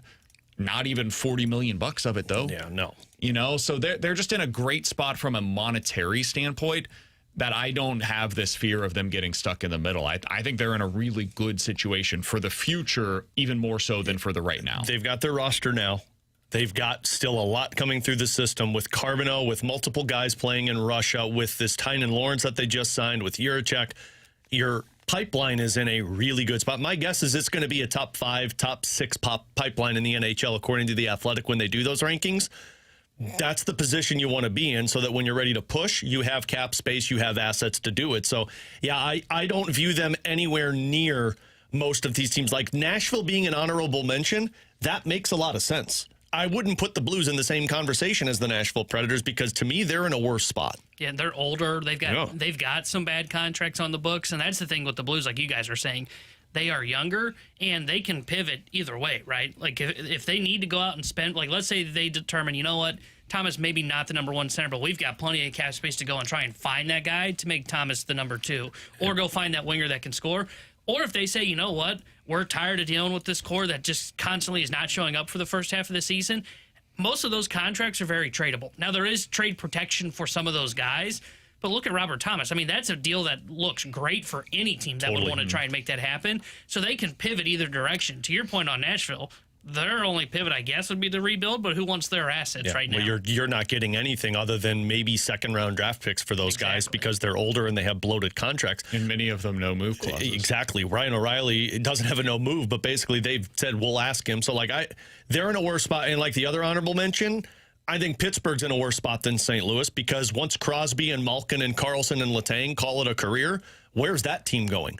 I think the Blues are in a much more similar spot as the Boston Bruins than Nashville or Pittsburgh in that honorable mention category. Did you see the Mason McTavish picture from today? Yeah, my dude is yoked right now. That's the biggest dude the Blues have had since blank. Oh, wait till you see Ross Backus. It's the biggest dude since, well, I guess if you want to go off of Kevin Hayes, but I think was Kevin Hayes this kind of big? He is big. He's just tall. He was big. He's not. It wasn't muscle though. It was just size. No, I'm not saying he was fat. I'm just saying he was size. Thick with 2 C's. Backus is probably the last dude that they have had that is this like thick. As a top 9 player. Fourth liners sometimes are a little different. That's the thing I was going to say. Pat Maroon, who's wait a till large you see guy. Ross Johnston. Yeah. Like Ross Johnston's bigger than what McTavish looks like. So, but yeah, no. The funny part with this is going to be, I think the thing that hurt Mason McTavish was the speed and the agility on the ice, where if you're going with size, that can hinder you. I really wonder if the Blues looked at him and said, look, we need a guy who can just drive the puck right down the gut of the other side and go straight to the front of the net. We need you to be a presence as a center. We don't need you to be a playmaker. We don't need you to be what Robert Thomas is. We don't need you to be Jordan Kyrou. We need you to take the puck and go straight to the net because I think they're going to utilize him as a massive power play asset this year. Is this AI? Is it AI? This isn't AI, is it? Did we fall for AI? That would be awesome. Somebody on the text line said, guys, it's an AI picture. No, it's There's not. no way this is AI, right? I don't think so. I don't think he has Instagram, though, does he? I hope this is not AI. It'd be funny. Did we fall for that? I don't think so, man. They looked like him. It was only one person who said it was AI, but now I have like this deathly fear. I mean, Bar Down put it out. So, like, look, if we're gonna get caught by AI, we got caught by. If it's AI, I should be better than. Imagine this: AI sent that text in. Well, no, but I mean, like, Bar Down is a pretty popular hockey go-to social media Where platform. was it posted originally? Bar Down. That's where it was posted. That's who sent it out. Like they were the originators of this picture being posted on the internet. I don't know who the originator was, man. You're going too deep down this rabbit hole. It's just gonna be awesome if we see McTavish at like Blues Media Day. He looks like a twig. I don't think it's AI, but just making sure. Yeah, hold on. I'm trying to find the originator right now, okay? We've got to have some honesty in media over here. Hey, look, you put a picture of a guy holding weights with a heavy jacket. I'm just going to assume it's real. God, I hope we didn't get got by AI. You done get got. But either way, he's a big dude. He's going to help the Blues this here's year. what I can confirm. He's working out for the upcoming season. Alongside Alex and T-Bone, I'm BK. Has PCA overtaken Shohei in the this MVP AI? conversation at this point? We'll talk about it next year on 101 ESPN.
Tanner Hendrickson here with the Sports Center update brought to you by Saliga Heating and Cooling.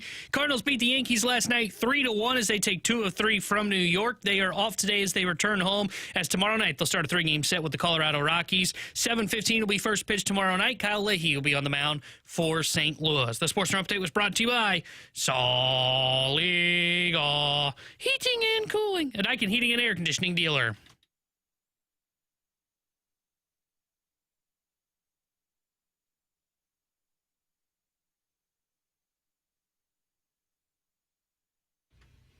Alongside Alex and T-Bone, I'm BK. Alex will be back in studio here momentarily. T-Bone's still in here with me. I was going to text him, and then I see his phone's right there. Yeah, so I wouldn't go ahead and text him. I would say that's probably not going to be helpful. There's been a lot of buzz over the last 24, 48 hours that PCA has overtaken Shohei Ohtani as the new favorite to win the National League MVP.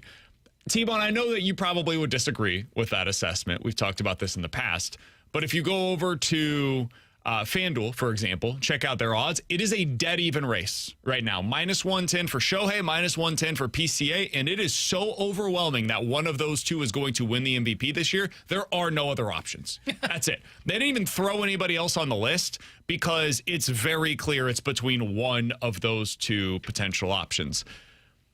Pete Crow Armstrong is putting together a truly remarkable season. He has been, by the numbers, the best defender in Major League Baseball this year. He has been, by the numbers, one of the best base runners in baseball this season. And by the numbers, one of the most productive bats in baseball so far this year. He is now on pace, T-Bone. How about this? For 30 doubles, 35 home runs. Hi, Alex. Hey, buddy. 40 stolen bases, 100 RBIs, and 110 runs. Dang. That's not that good. That's a lot of round numbers, and we love our round numbers in baseball. The only players that have accomplished that feat, the numbers that I just mentioned there, All right, let's get to the list. since 2000, are Shohei Ohtani, Jose Ramirez, Ronald Acuna Jr., Matt Kemp did this back in 2011. Really great season for one Matt Kemp. He was good. I remember then. him being good. Yeah, but he was that's an good then. incredible year. It got- Carlos Beltran, Alfonso Soriano, and Vlad Guerrero. Not Jr., but his father. Who'd Soriano do it for? The New Rangers? York Yankees. Oh, wow. Okay. Okay. Yep, did it for the Yankees. That's the end of the list. It's 7 guys in Major League Baseball's last 25 years that have put up the numbers that PCA is on pace now to put up for the Cubs. Do you think he's the MVP, Alex? Yeah, I do. And I think it's solely because Shohei's not pitching anymore. I think if Shohei was still pitching, I still think people would vote for Shohei because it's just the universal vote of, hey, nobody else can pitch and hit home runs like him. But because he's not pitching and he's just a hitter, which is still incredible considering what he's dealing with, I think PCA has overtaken that conversation because he's also just a hitter and he's doing things that you haven't seen in a long time. Plus, he's also single-handedly carrying that Cubs team that is dealing with so many injuries on the pitching staff. And when you look at his defense in center field, making the pitchers look better than what they are, when you look at his offense, when you look at how he treats the base paths, I do think he has overtaken that in terms of votes. And if the Cubs make the playoffs, I think a lot of people are going to be honed in on them. I think right now he is the MVP. Now, where I pushed back, as you made reference to thinking I would push back on this, was calling PCA an all-time great player of this generation. That's what I pushed back on. I mean, if he's winning the MVP this year, he's gotta beating out continue Shohei this. Ohtani. I mean, he's got to continue this for an It's just a all-time, one-off, right? man. Yeah, so far, but he's got a chance to be that. If you win an MVP, it puts you in a separate conversation. Yeah, but you got to continue to do it too, right? And that's the thing where, like, I don't know if he will be able to or not, because his profile screams he's kind of Javi Baez. You know, now Baez never won an MVP. Baez was but, never this. He was swing and miss a ton like PCA But he wasn't is and this. Chase. He did not have a 940 OPS for an entire year, 30 doubles, 35 homers, 40 steals, 100 RBIs. That didn't happen. I would vote for PCA right now for MVP, but he's got to continue it, you know, because, I mean, he's still potentially prone to being the guy that we saw last year where he goes extremely cold. I mean, he got off to a slow start at the beginning of this season, right? I think he was hitting below 200 through the first, 40 games of the season before he went on a tear. So that guy is still in there, you know. But if he continues to play like this for the final month and a half of the baseball season, 2 months, I think he is the MVP, and it is solely based on the fact that Ohtani's just not pitching now. You know, if Ohtani was still pitching, I don't even think this is close. I think Ohtani wins, and it's not even a question. I think because people it's such a immediately, unicorn. I think people immediately go to, well, nobody else can do this, so he's the MVP. What if I told you the best hitter in baseball is also the most dominant reliever in baseball? And Ohtani? Reliever or closer?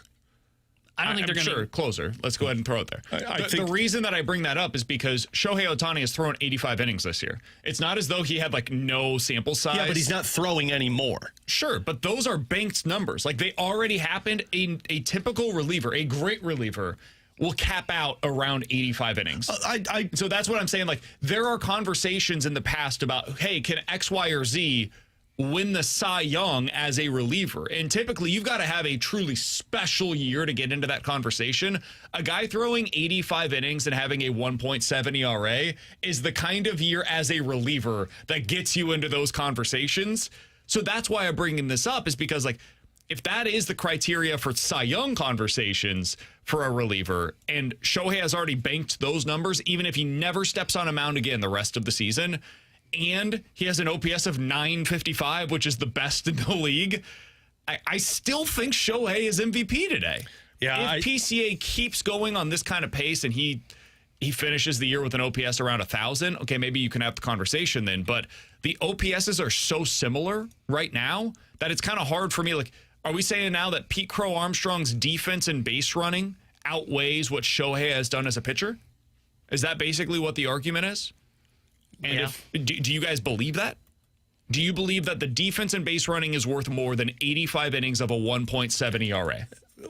I don't. See, I think the hard part with that argument, though, is like for a reliever, they're still doing it in a span of a 162-game schedule. Like, he did it, and now he's not going to do it again the rest of the season. And I think that takes away. Well, I understand that, but I think it still takes away from the conversation, and especially in a playoff push, not for the Dodgers, they're not pushing for anything, but when you get to the second portion of the season, I think there's some weight to, well, they're still doing it in the middle of this time of the season versus you did it for the first 3 months. Would you feel different if it was switched and he did it the second half instead of the first half? Yeah, probably.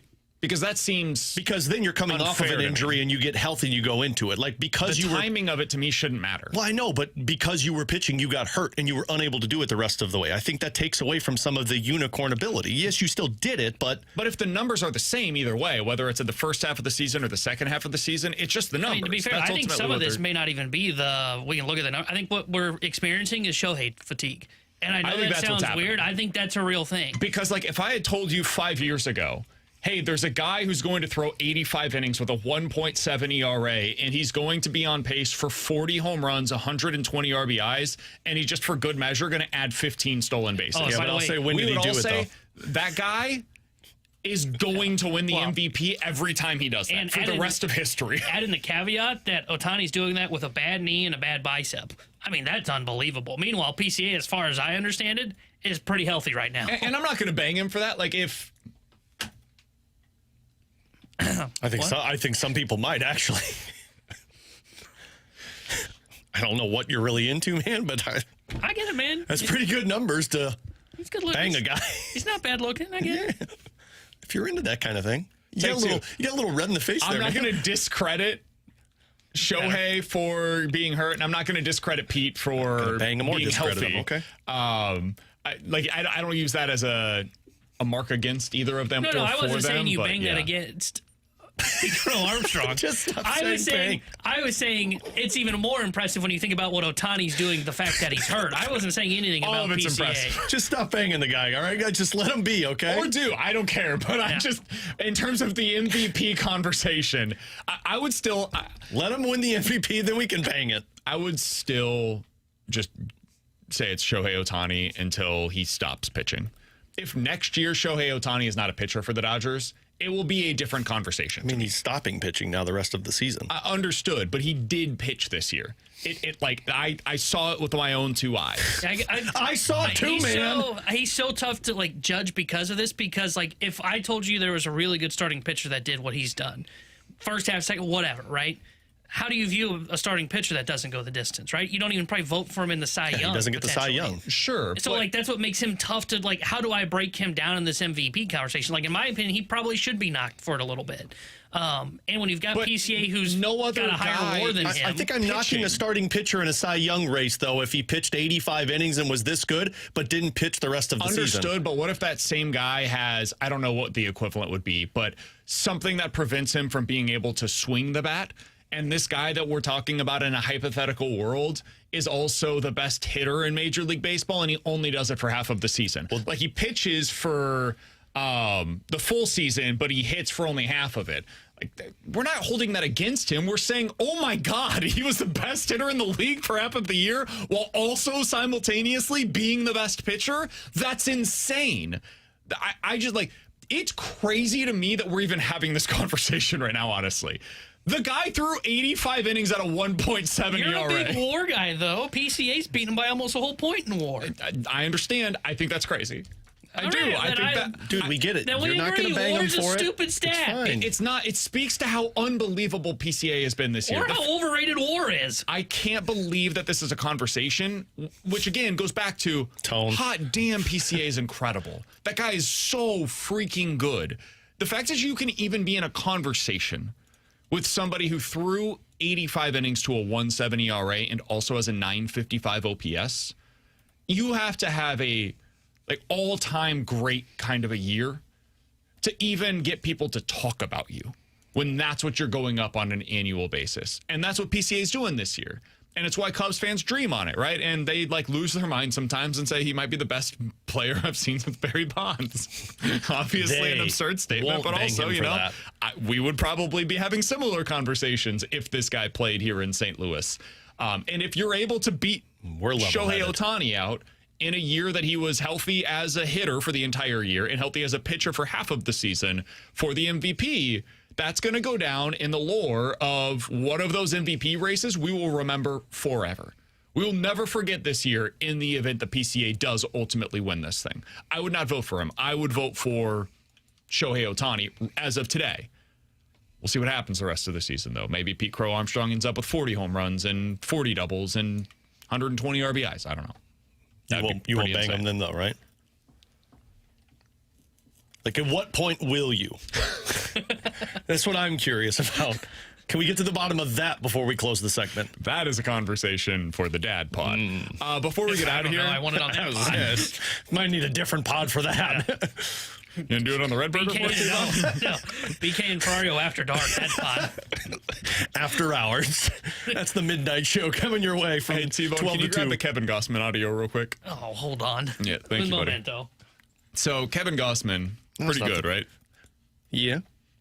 He played for the Toronto Blue Jays, played for some quality Toronto Blue Jays teams. Yeah. He was recently traded to the Chicago Cubs, and he was asked while at Wrigley, hey, you know, what's the first few days been like for you since being a Cub? Here was his response. You know, it's funny. My wife is the first time she's been here, and after the first day she was here, you know, she said it's so different than Toronto. And I was like, yeah, the focus is baseball. You know, it's real grass. You know, it's outside. You know, so there's a lot of different things than what we're used to, but we're excited for all the new experiences. Nothing he said is incorrect.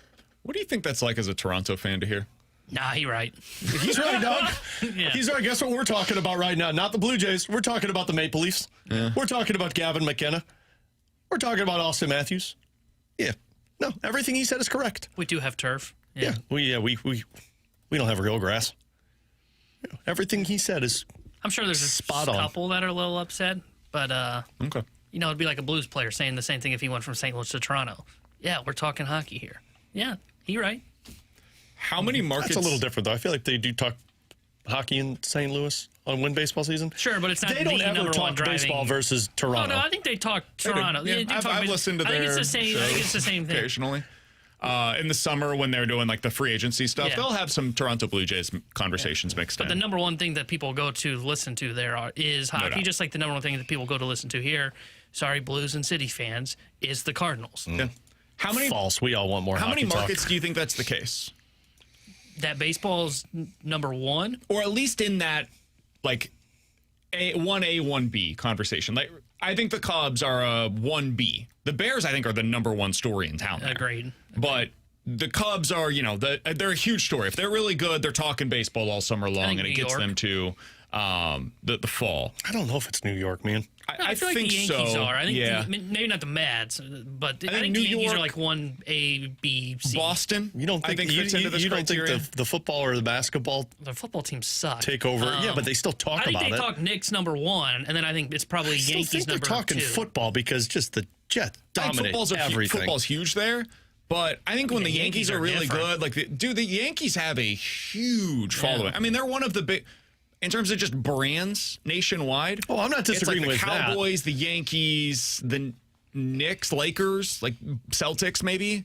I'm not disagreeing with that. I don't know, man. It feels like baseball Well, if dominates they're there, one but of the that could best be wrong. brands in all of sports, how are they not a 1B or 1A Because there? it's a good looking logo that you just buy. I mean, No, a I lot don't of think- people I do don't think that. that's I think it's a the case. history. Yeah. A lot of people do that. There's a lot of Yankees, rappers that Red wear Yankees Sox. logos. I'd agree on Red Sox. I think the Dodgers are moving You their think way Red up Sox there. dominate everything? Oh, In yeah. Boston? Red Sox are huge. I think with the star Absolutely. power that the Dodgers have now, and they may have already been this, but I think they're right there with the Lakers. I think the 'Cause Lakers are football- number one Yeah, by I think far. Lakers I dominate think no it's matter 1B what. now with the Dodgers, man. I mean, think? their stardom. I mean, look at their I stardom. don't know man. how much there is like a. They sell out every game. They've got the biggest stadium in baseball. They've become the brand of Major League Baseball. But is that as much locally there? I don't think, I think so. And so. especially in LA. Because I think it'd be one thing if there was. I agree, Lakers are 1A. I'm saying I think the Dodgers are right behind them at 1B because the football teams don't mean anything there, No, not at all. and neither do I think hockey's not that popular out there. So I think they Used are to be in the 80s. by far a clear 1B out there in LA. I'm not disputing Lakers are 1, but I think they're right there. Other than that, is there anybody in the American League? I was trying to go AL first. Like Yankees and Red Sox, are those the only two? Seattle, because I think I guess Seattle, Seahawks. maybe. No, I think Seahawks are over that. Football by far. Yeah. That's it in the AL, right? Probably. Trying to think of You've anything been in otherwise. Houston. No, God, no. They didn't even talk about the baseball team. Well, they were rebuilding, to be fair. They don't care about They had that talked about it when they were cheating. They are talking more right now about the Texans than they are about the Astros. And the Texans are in Mistake. training camp. In the National League, Maybe the Guardians. Braves? No, they're not. I know someone. People are talking Browns over Guardians. Oh yeah, Yeah, I know. oh, I know really? people. I know Yeah. people God, that live how in. I know awful that somebody that is. lives in Cleveland. The only thing they talk about, he's told me, is Browns, Cavaliers. Yep. Braves? You think they fit in this criteria? Aren't they the only? Yeah, they're the only team, aren't Oh, they? they've got Falcons? the. They've got the And the Falcons. Hawks? Both are irrelevant because I forgot. So And college football, honestly, is like their I professional don't know sport because down I there. think college football will be like 1A with Falcons 1B. And Braves have like a huge fan base, though, passionate. They've had the Turner Sports connection as well in the region. I just without being there, Like if I you're a don't know. player and you sign with the Braves, you feel it, right? The fans, the history, all of that. No, you don't think so? I don't feel them as like a top brand in baseball. I mean, I Philly? get what you're saying.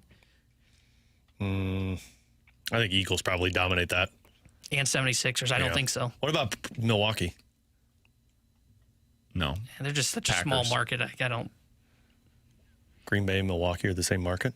Basically. And you got the Bucks. I feel like the Brewers might trump Cardinals the Bucks, obviously fit into this criteria. Dodgers, if T-Bone wants to throw them in their mix. I think San Diego has become this in San Diego. I mean, they're the only sport in right? town. What else do Yeah. they have? The reason I I'd bring agree this with that, up though. is because, like, this could be one of the things that the Cardinals can once again use toward their way of recruiting players, I guess. It's a certain kind of player. It's a Kevin Gossman who's 35 years old. He's trying to, like, get to a World Series and win one, and he wants to, it appears at least, wants to be with a team that, like, this is it, right? I think they can use this as a recruiting tactic again down the road. That's what But they they've did got to get good the longest again, time. and they've got to bring the fans back to the stadium, and they've got to have a team that really speaks to what St. Louis is as a city. But I don't think there's a ton of places that can sell that anymore. You know, I think that it's very few spots. It's the Yankees, it's the Red Sox. I'll throw the Braves into this mix, Phillies. Like, the National League has a lot of them. I also think the it's American League does not. I also think it's a select group of players that you're targeting for that because I think the majority of players don't care about that as much. That's why I was thinking like Atlanta. I was thinking, am I going to Atlanta because it is a baseball savvy market? I always think I'm going to Atlanta because their paying me to go to Atlanta. A lot of people go there because Or it's I got home. a chance to win World Series. Or home. Yeah, I mean, it is a popular that's fair. A lot of players come from whether it's Atlanta The or South. like Tennessee, that entire region, and they all kind of grow up for the most part as Braves fans. And you end up going, I think they're in Orlando or somewhere thereabouts for spring training as well. So you just like regionally, it makes sense for home. So that's definitely part of the draw for something like that. But yeah, like Philly, I think is in this. Chicago with the Cubs, definitely, and then the Cardinals as well. But there just aren't a ton of players aren't a ton of teams rather that can fit into this criteria. T-Bone, did I see there's some news with your Rams? Is there? Did you? I don't know. I Somebody was in looking at the YouTube text chat said Donald's Did we get coming caught back. by AI? I don't know. I know, like McVay said something about worked a out. tryout last. He worked out yesterday. Nothing new just yet. Okay. Yeah. He Just wanted put, to make sure we he put didn't their miss anything helmet there. on and pads on yesterday. Yeah, I know McVay Great. said, that guy's got a good chance to make the team in his tryout. I was like, yeah, I bet so. You sly dog. The Purdue athletic director just I said, did we're see here this. to win championships. If you don't want to win championships, go to Indiana. So he was talking college basketball, right? Jeez, what a selling point. Team players are probably like, okay, cool. Can you get me there? So Barry Odom's not the guy. Yikes. Coming up next, time Way to for the go, Barry. junk drawer here on 101 ESPN.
With Alex and T-Bone on BK, junk drawer time. T-Bone, what do you got for us today? Guys, how would you like to call the opening drive, script out an opening drive for a college football game? Oh, I saw this. I would love to. I think I would be terrible, but I would love to do it. I would too. What do you mean, like, So script you know it how out as a coach? They talk in football that the first was like drive, 10 plays, whatever it is. They script that out before the game, right?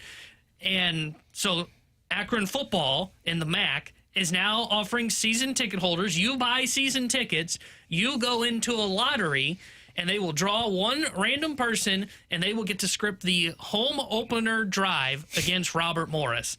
I'm in. But by the way, we scored a touchdown. I'm not giving up the controls. But I'm 100% in on this. I love this idea. There's so many people that play college football video games that say yes. And we would all probably be terrible at it. Oh, God, yes. That's the irony. Is I like, don't know. You're going against an FCS school. I mean, just by They'd still virtue wa- of you having the better players. Is this one of it would those probably Yeah. work? Is this one of those T-Bone confidence things where he's like, I could draw up a touchdown? No, you I just probably think could because you it's got the better FCS. players. Yeah, like now, if they were doing this and you go to at Wake Forest for the opening game, yeah, no, we're not scoring a touchdown. 100%.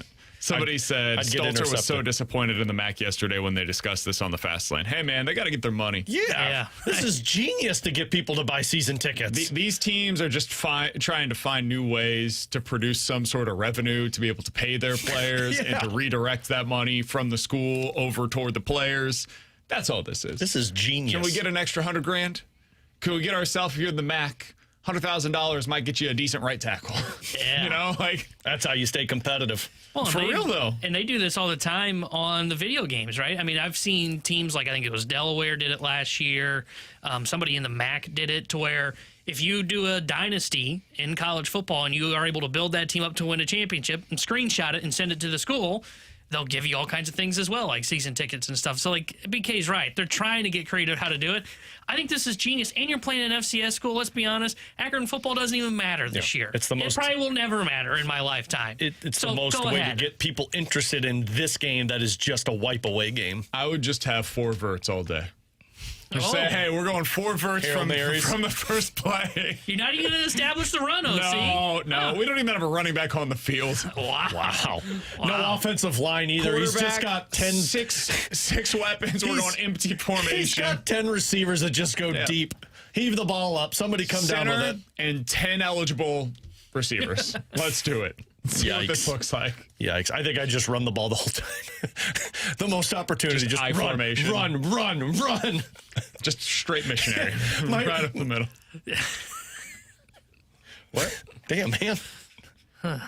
So coming up next, I think you'd probably get banged off that sideline after that play. dude, the Cardinals already have these pieces in place. We'll talk about it next here on 101 ESPN.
As we were doing some research on what the next steps look like for the St. Louis Cardinals, T-Bone brought up something for us today, Alex, in our meeting, saying, hey, you look back in recent history, basically since baseball changed in 2016, and in the modern era, every team that goes on to win the World Series, this makes sense in terms of just like thinking about it theoretically.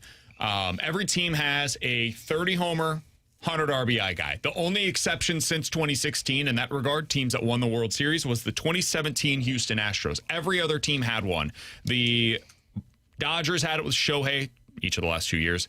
Texas had it with Simeon. Houston had it with Tucker. ATL had it with Albies. Washington had it with Rendon. Boston with JD Martinez, and Chicago with Chris Bryant. There were others that had potentially multiple of those guys, but that's just one example of it. They also almost all had another player that had at least 25 homers and 85 RBIs that season. I think there were only two exceptions to that. One was Houston, T-Bone. The other was Boston in 2018, but they're a bit weird because Betts hit 30 home runs and somehow only drove in 80. And that's because he just was up in the lineup so I think high. he was the leadoff guy that year. And they also had Xander Bogaerts that year, who had 23 homers and 103 RBIs. So he was off by a couple, only played 136 games, was very much in line to do something like this. Alex, as you look at the Cardinals lineup, do you believe they have these players already in place? 30 homer, 100 RBI, 25 homer, 85 plus RBIs. Do you think they have those two pieces of the lineup already locked in? I mean, if you would have asked me this question 2 months ago, I would have said yes. Now I don't know. I think you do, because I think it's Alec Burleson and Jordan Walker. I think Jordan Walker is a 30 home run, 100 RBI guy. Obviously, he has slowed down since. That's where kind of the skepticism comes in. I think Alec Burleson's a 25-85 guy. He's on pace for that this year. 25 homers and 105 RBIs is his current pace. Yeah, so I mean, I'd feel more comfortable saying that about Burleson than I would 30 and 100 for Jordan Walker, but that's crazy because 2 months ago, you would have asked me that question, and I would have felt more comfortable saying Jordan Walker's the 3100 than Alec Burleson. So there's a little skepticism on it, because I think it does have to be a consistent of, yeah, no question, because all those names you just went through, you asked him at the beginning of the season, yeah, that guy will be 30 and 100, that guy will be 25 and 85. I think they have it, though. I just think Jordan Walker's going through it right now. I think at the end of the day, you've found the guy that's the 3100. So, yeah, I'd say Burleson and Walker are those guys. Yeah, I think they've got him, and I think it is Burley and Walker. Now, maybe Walker doesn't end up figuring it out to get to the 30 home run mark, but I still would be surprised by that, because I think he's going to break out of this cold streak here before too long and go on another one of those tears. I think they've got the two guys in their lineup, you know, and Weatherholt, maybe he's got more pop than I expected. Maybe he becomes kind of a third piece of this, right? That could be like a 25 homer, 70 RBI guy that's at the bottom of, or at the top of your order, excuse me. But yeah, I think they've got these two pieces, and this was one of my biggest question marks coming into this season, because when I was down on the Cardinals in the preseason at spring training, I'd always say, man, I don't know who's hitting for power, right? And I would always say, you look at all the good teams, and now that we've done the research, it points to it over the last decade, you have to have a simple stat line. 30 homers, 100 RBI guy. And I didn't see that coming into the year. And now I see the two guys that they have. And they've got it from both sides of the plate, of Walker being the 3100 and Burley probably being the 25-85 guy. I don't know if you guys agree with this. I think they've developed their core four. I think you need a core group of players, position player-wise, that can be, you know, the driving force behind your offense. Now, you need more than that. 4 is not enough anymore. Nowadays, you need to be able to supplement that with the bottom half of the order that can feed those run producers at the top of your lineup. Look at the Dodgers. They've been able to produce that. Look at the Phillies. They've been able to do that. Look at the Braves. When they were good, they were able to do that. Now, that's what the next step needs to be for the Cardinals. But I think with Jordan Walker, with J.J. Weatherholt, those two as the starting point, and then two of Burleson, Herrera, and Rainiel Rodriguez, you can circle your two. I don't know who they're going to be, but between those three, I think you have two of them. I think the Cardinals have now locked in what their core 4 position players are going to be, and now it becomes the next step of finding the supplementary talent for your lineup, and then every bit as important, probably more so, that's where you pivot and you look at, okay, what's the pitching going to look like? Because that's the piece of this. I know it feels weird to say right now because the offense has been slumping and it has not been good for the better part of the last 6 weeks. I think the bigger gap that they still need to close with the true contenders is on the pitching side of things. And that's where they've still got a bunch of guys that are potentially coming through your system. I think your core in that regard is still developing. Yeah, I agree with that 100%. I think Herrera is the one that I'm probably the most skeptical on, and it's not anything to do with his struggles now. It's just who fills that spot, kind of how the timelines align and where he plays. But what you said is true. It's two of Burleson, Rodriguez, Herrera, and then I'd throw Baez in there just because the hype around him seems like the Cardinals believe he's going to be that. The question of will he connect and have slug at the major league levels there? But yeah, I think you're going to get two. And frankly, I'd put Burleson and Penn. It just feels like that guy is a part of this core moving forward. And then it's one of Herrera, Rodriguez, or Baez. And to me, like, I think when you look at the Dodgers lineup, just to use them as the example, you're not the Dodgers, I understand that. But again, just to use them as the example, I would say their core position players right now, and has been for the last couple of seasons, 3 seasons probably, are Will Smith, Freddie Freeman, Mookie Betts, and Shohei Ohtani. To me, those are their core 4. I don't think Teoscar Hernandez is that or was that. I think he was a supplementary piece that added power to the lineup. I think that's more in line with what I think Joshua Baez projects to be. Sure, he could be a super fun and important piece to a winning team. I do not think that he is going to be one of the 4 most important position players for a championship contender. Does that make sense? Yeah. That's not to belittle what he is or the importance of having that in your lineup, but I think you need to be a more well-rounded hitter to be one of those core 4 pieces into the lineup. Yeah. And I think those other guys have a more well-rounded game, personally. I'd agree with that statement. And Baez is most likely going to fall into that complementary piece moving forward, and you just got to hope that the development side comes with it. Now that they decided not to trade Burleson at the deadline, do you guys think he is a core piece that should be extended? For how they talk about him and Ollie's stories that we heard on the Gas House Gang talking about joking with him at the deadline, it sure seems like Burley kind of falls into that Lars Nootbaar conversation that was about 3 years ago, to where everyone thought that was the vocal piece there. That's the leader in that clubhouse. That's the guy that everybody gravitates towards. And I do think Burleson falls into that. And being a left-handed hitter and Gorman not working out, Victor Scott not working out, not having a whole lot of lefties in the system, I think he kind of falls into that to where, yeah, I wonder if they lock him up before Jordan Walker. Would you do like the Goldie deal? 4x40? By 125? Probably. I mean, it's probably a little bit pricey for him because I think Goldie was a better bat. I mean, he won an MVP, game's changed. The prices are going up. That was like 7 years ago. And the other thing, like I was going to say, because I was thinking like 5x110, somewhere in that range, so we weren't that far apart. The other thing about it, I don't know if that contract ever looks that bad, you know, and that's why like I would be open-minded to doing it with Alec Burleson. Because, and I mean, you look at what he does against right-handed pitching. I mean, he just demolishes righties. He's pretty good over there at first base defensively, so he brings some good value there. Yeah, I would probably sign him to a contract extension. I would be more willing to give him a contract extension than Jordan Walker in the offseason. And I know that sounds weird to say because Walker's the guy that won the home run derby. He is the guy that I think is more of the 30-homer, 100 RBI guy than Burley, because I don't know if Burley's a 30-homer bat. But Walker, I still have more questions on because this is the first time I've really seen him put it together. Burley's constantly been getting better year over year over year. So, yeah, I would be willing to give him the contract extension. So, Tyler Soderstrom signed a deal, 7 years, $86 million with the Athletics. We've made this comparison in the past. They have very similar numbers in their respective careers. He signed it earlier. I think when he signed it, he was a pre-arbitration player going into this season. He was 24 years old. Burley's a little bit older and is a little further into the process. So I don't think you're getting it quite at the same rate as what the Athletics were able to get with Soderstrom. But if you're able to get, 5 years instead of 7 because of the age, and you start it at, I think he's on ARB 2 next year. Is that right, T-Bone? He'll have his second year of arbitration next year. His first year in Soderstrom was about $10 million for that second year of arbitration. If you go like 10 to 15 and then continue to increase from there, I think you are probably looking at somewhere around $100-ish million for Alec Burleson, and I would be in favor of doing that sooner rather than later. I do wonder if they wait until after the CBA is signed to be able to do that, just so you have more information on what the next iteration of this CBA is going to be, because in the current format, that never becomes a problem for you. I wonder if there is some kind of a cap that's implemented, maybe that's where you have to make harder decisions underneath it, and a $20 million deal could actually end up limiting you in that regard. I wonder if he pushes Burleson side to get one done prior to it. So you have the security of what this is going to look like of getting that 5-year, $100 million done. And in the event that you do, you might be able to say, okay, but since we're doing this early, it's going to have to be at a lower rate. Yeah. Because we have so much uncertainty about what looms ahead. That's uncertainty for us and for you. If you're pushing us to get this done on your timeline, then that means you're going to have to give something to get it. And that would probably be giving in terms of the salary. Do you think you can get it down to 5 by 75 if he wants to get it done so fast? I don't know, maybe. I mean, he's got 2 years left of club control. Yeah.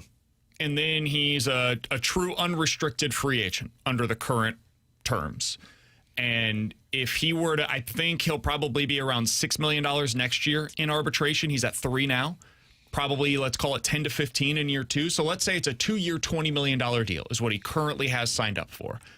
You have to then make it worth his while to give up 3 years of free agency in order to get more than that current 2-year, $20 million deal that's locked in.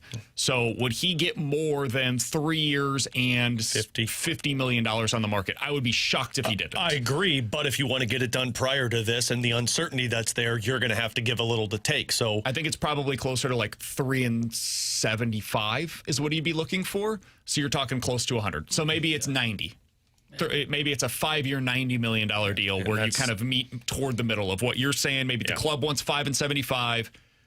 He wants 5 and 110, and they meet in the middle at closer to 5 and 90. And that's still a steal if the Cardinals can pull that off. Yeah, and I agree with you guys 100%. By the way, to your point on the pitching, the thing that is lacking, I went in and looked at this as well. Over the last decade, only 3 teams have won the World Series with having a pitcher that didn't strike out more than 180 batters in a season. And now 2 of those have been recent. The 23 Rangers, now that one makes sense. You know, the eyeball test matches that one. They also had Evaldi, who just is different in the postseason. And then the Dodgers from 2024 were that. But again, talk about a team that, you know, was kind of balancing the regular season. And the 2017 Braves. And in that decade, where there's only been 3 teams that have done it, the Cardinals have had only 3 pitchers do it. Gray did it twice. Flaherty did it twice. Martinez did it once. And for context, I looked at it. Multiple teams had 3 pitchers do it in a season to go on to win the World Series. The Cardinals have had 3 different individuals do it over a decade. That's where they've been lacking over the last decade, is chasing that swing and miss stuff. Alongside Alex and T-Bone, I'm BK. Coming up next, 314-399-9646. That's the Air Comfort Service text line. Believe it or not, here on 101 ESPN.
Believe it or not, I'm walking on air. I never thought I could feel so Free, Flying away on a wing and a prayer. who could it be?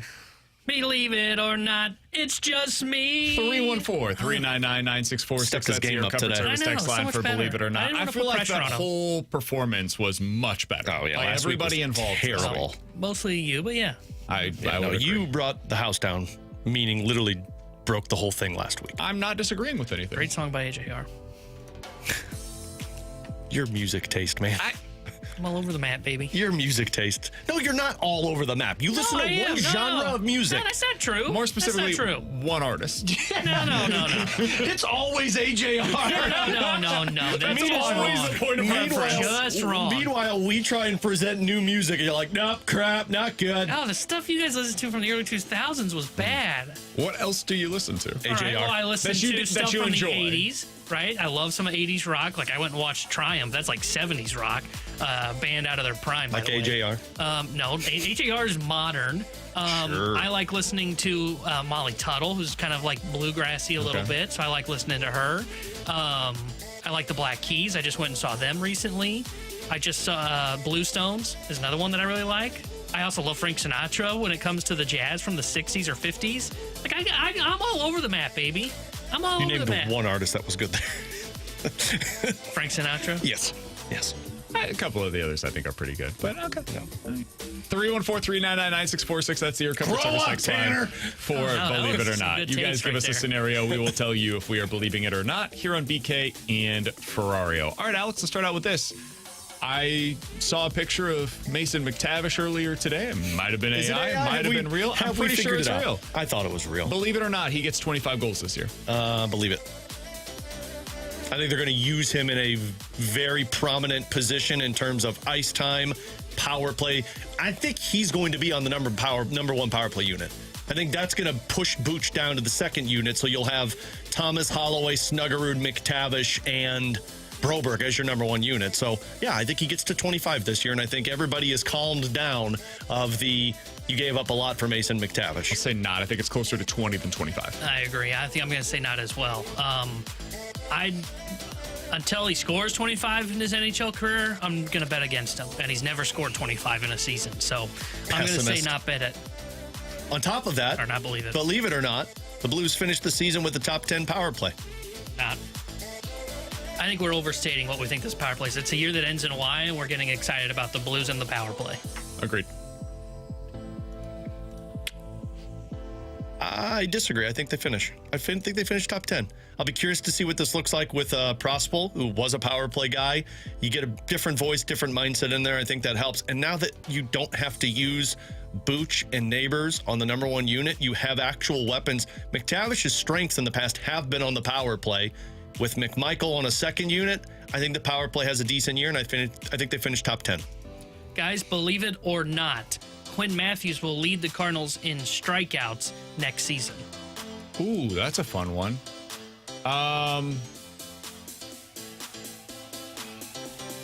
say believe it. This is really a bet to me on him being with the roster all year, more so than anything else, because I think if he's here, he's pretty clearly the favorite to do this. So it's kind of two things. One, do you think he's here? And two, do you think they're making a signing or a trade for a starter in the offseason? Yeah. So I don't think anybody internally is necessarily going to exceed him. So I'll say believe it. I'll go with him being here and them not making the big move for another starter yet. Yeah, I'm not as torn on it. I say believe it because I think he is a part of that rotation, and I think he's got the best swing and miss stuff of anybody in there. I think you're probably going to see a lot more guys that have Leahy, McGreevy, Pallante, if those three are in the line or in the rotation. So I believe it. I think he leads it. Yeah, I think I would believe it as well because it's twofold for me. One, like the guy that's currently leading the Cardinals in strikeouts, Liberatore, so I don't think he's going to be here. May was second. Okay, well, they traded him, and that's my second point is even if they do go out to the market, I'm assuming it's a Pello deal. Now, I could be wrong, but I would assume it's more of like a let's give Bubic a deal, right, to bounce back Pello contract. Zach Gallen, well, I think their hope would be that guy pitches well, they trade him. And then I just think Quinn Matthews by default then ultimately would lead them in strikeouts because he has the best stuff. All right, 314-399-9646. That's the Air Comfort Service text line from Dirk Diggler's unit. Believe it or not, both the Baezes are on the 26-man roster in 2027. Not believe it. I think Joshua will be. Jesus is still a little further away. I think at this point next year, we're talking about Jesus the way that we're currently talking about Joshua. I think 2028, they're both on the roster. That's kind of where I'm at. Yeah, that's where I'm at. I think 2028 is more the timeline for Jesus. Now, maybe late September, BK's right. You could maybe see him, but I would say not believe it. I think you're going to be 2028. This is a great question. Believe it or not, from the 636, the leading goal scorer for the Blues will have more goals than the leading home run producer for the Cardinals has this season. Oh, I'll believe that because I think somebody's going to surpass 30.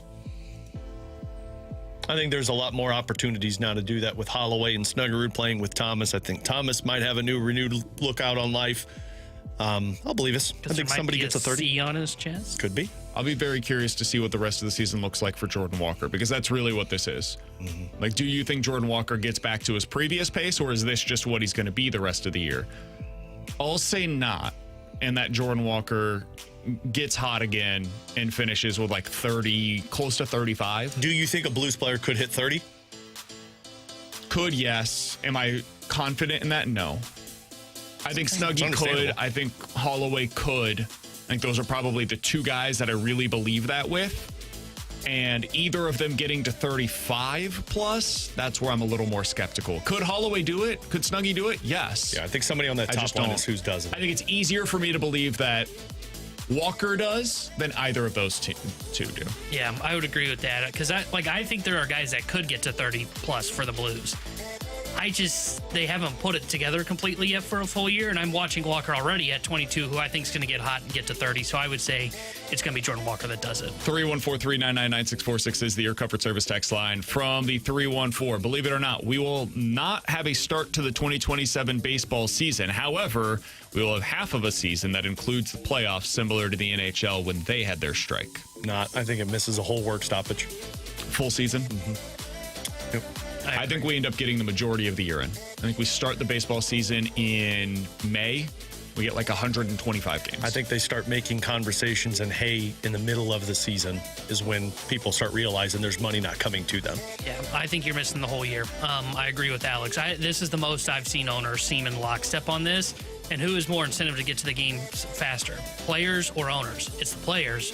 Well, I don't think they're going to cave for a full year on the salary cap, and eventually they will, and then they'll get the cap, and we'll play baseball in 28. Last one here. Believe it or not, the Cardinals starting five for 2027 are all currently in the organization. I'll say believe it. I don't know if they go out and spend money. I think they view it as McGreevy leads the front end of it. They probably keep Pallante. Leahy gets a second chance, and Matthews and Dobbins are fighting for those last spots. I think this is dependent upon the answer that we just gave. Do you think that they're going to have an actual offseason? Or is it going to be so abbreviated that they're not going to be able to do anything of substance, and it's not worth it to try to get somebody that can be flipped at the deadline, as T-Bone said earlier? I think that they will. I think they're going to have some level of an offseason, kind of similar to like the COVID year, I get. No, that's not even like 23. T-Bone, you brought it up. 23, where they reported late, but ultimately got the season in. Yeah. That offseason, that would be the one that I would say this is going to be most similar to. And in that event, I think they'll sign somebody. So I'll say not believe this. Yeah, I'm with you. If they can get things done and get to playing baseball, I'm with you, not believe it. I think they do a pillow contract, but I don't think they're going to get that done in the 1 month they have till the lockout occurs, because I think those pillow contract guys are going to hope and pray that they end up with a multi-year deal, and typically they have to wait till they realize there's not that out there. I would also be curious to see if they can make some kind of a trade. Maybe they trade from their starting pitching depth to be able to go get somebody that's better. Like Pallante could be included in a deal like that, and then you throw in a couple of prospects, and Reed Detmers is suddenly here, right? Something like that. But that's one of those things that I think could be of interest. All right. Alongside Alex and T-Bone, I'm BK. You've got BK and Ferrario here on 101 ESPN. Does the record actually matter for the Cardinals the rest of the way? I want to get into that next here on 101 ESPN.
Tanner Hendrickson here with the Sports Center update brought to you by Universal Windows Direct. Cardinals beat the Yankees last night 3-1 as they take 2 of 3 from New York. And they're off today. They'll start a 3-game set at home against Colorado starting tomorrow night. 7:15 first pitch. Kyle Leahy will be on the mound for St. Louis. This Sports Center update is brought to you by Universal Windows Direct. You'll be saying, I love my windows.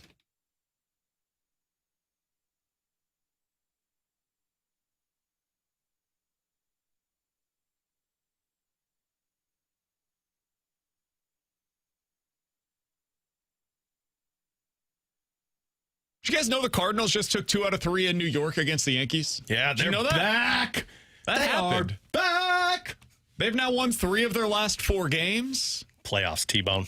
Here they come. They've got a homestand coming up in which they have a 3-game series against the Rockies. Oh, now, if this was baby. in Colorado, I'd be a little concerned. It's in St. Louis. They should win at least 2 out of 3 against the Colorado Rockies. Should have won 2-3 against the Angels. True. Touche. And Arizona. And Arizona twice. True. But hey. In the second half, to be fair, those games were on the road. Beat the there's that Yankees. weird one-off against Arizona. But yeah, at home, you should win 2 out of 3 against Colorado. Hell, you probably should sweep them, but it's hard to do. Sure. Do you guys care about the record?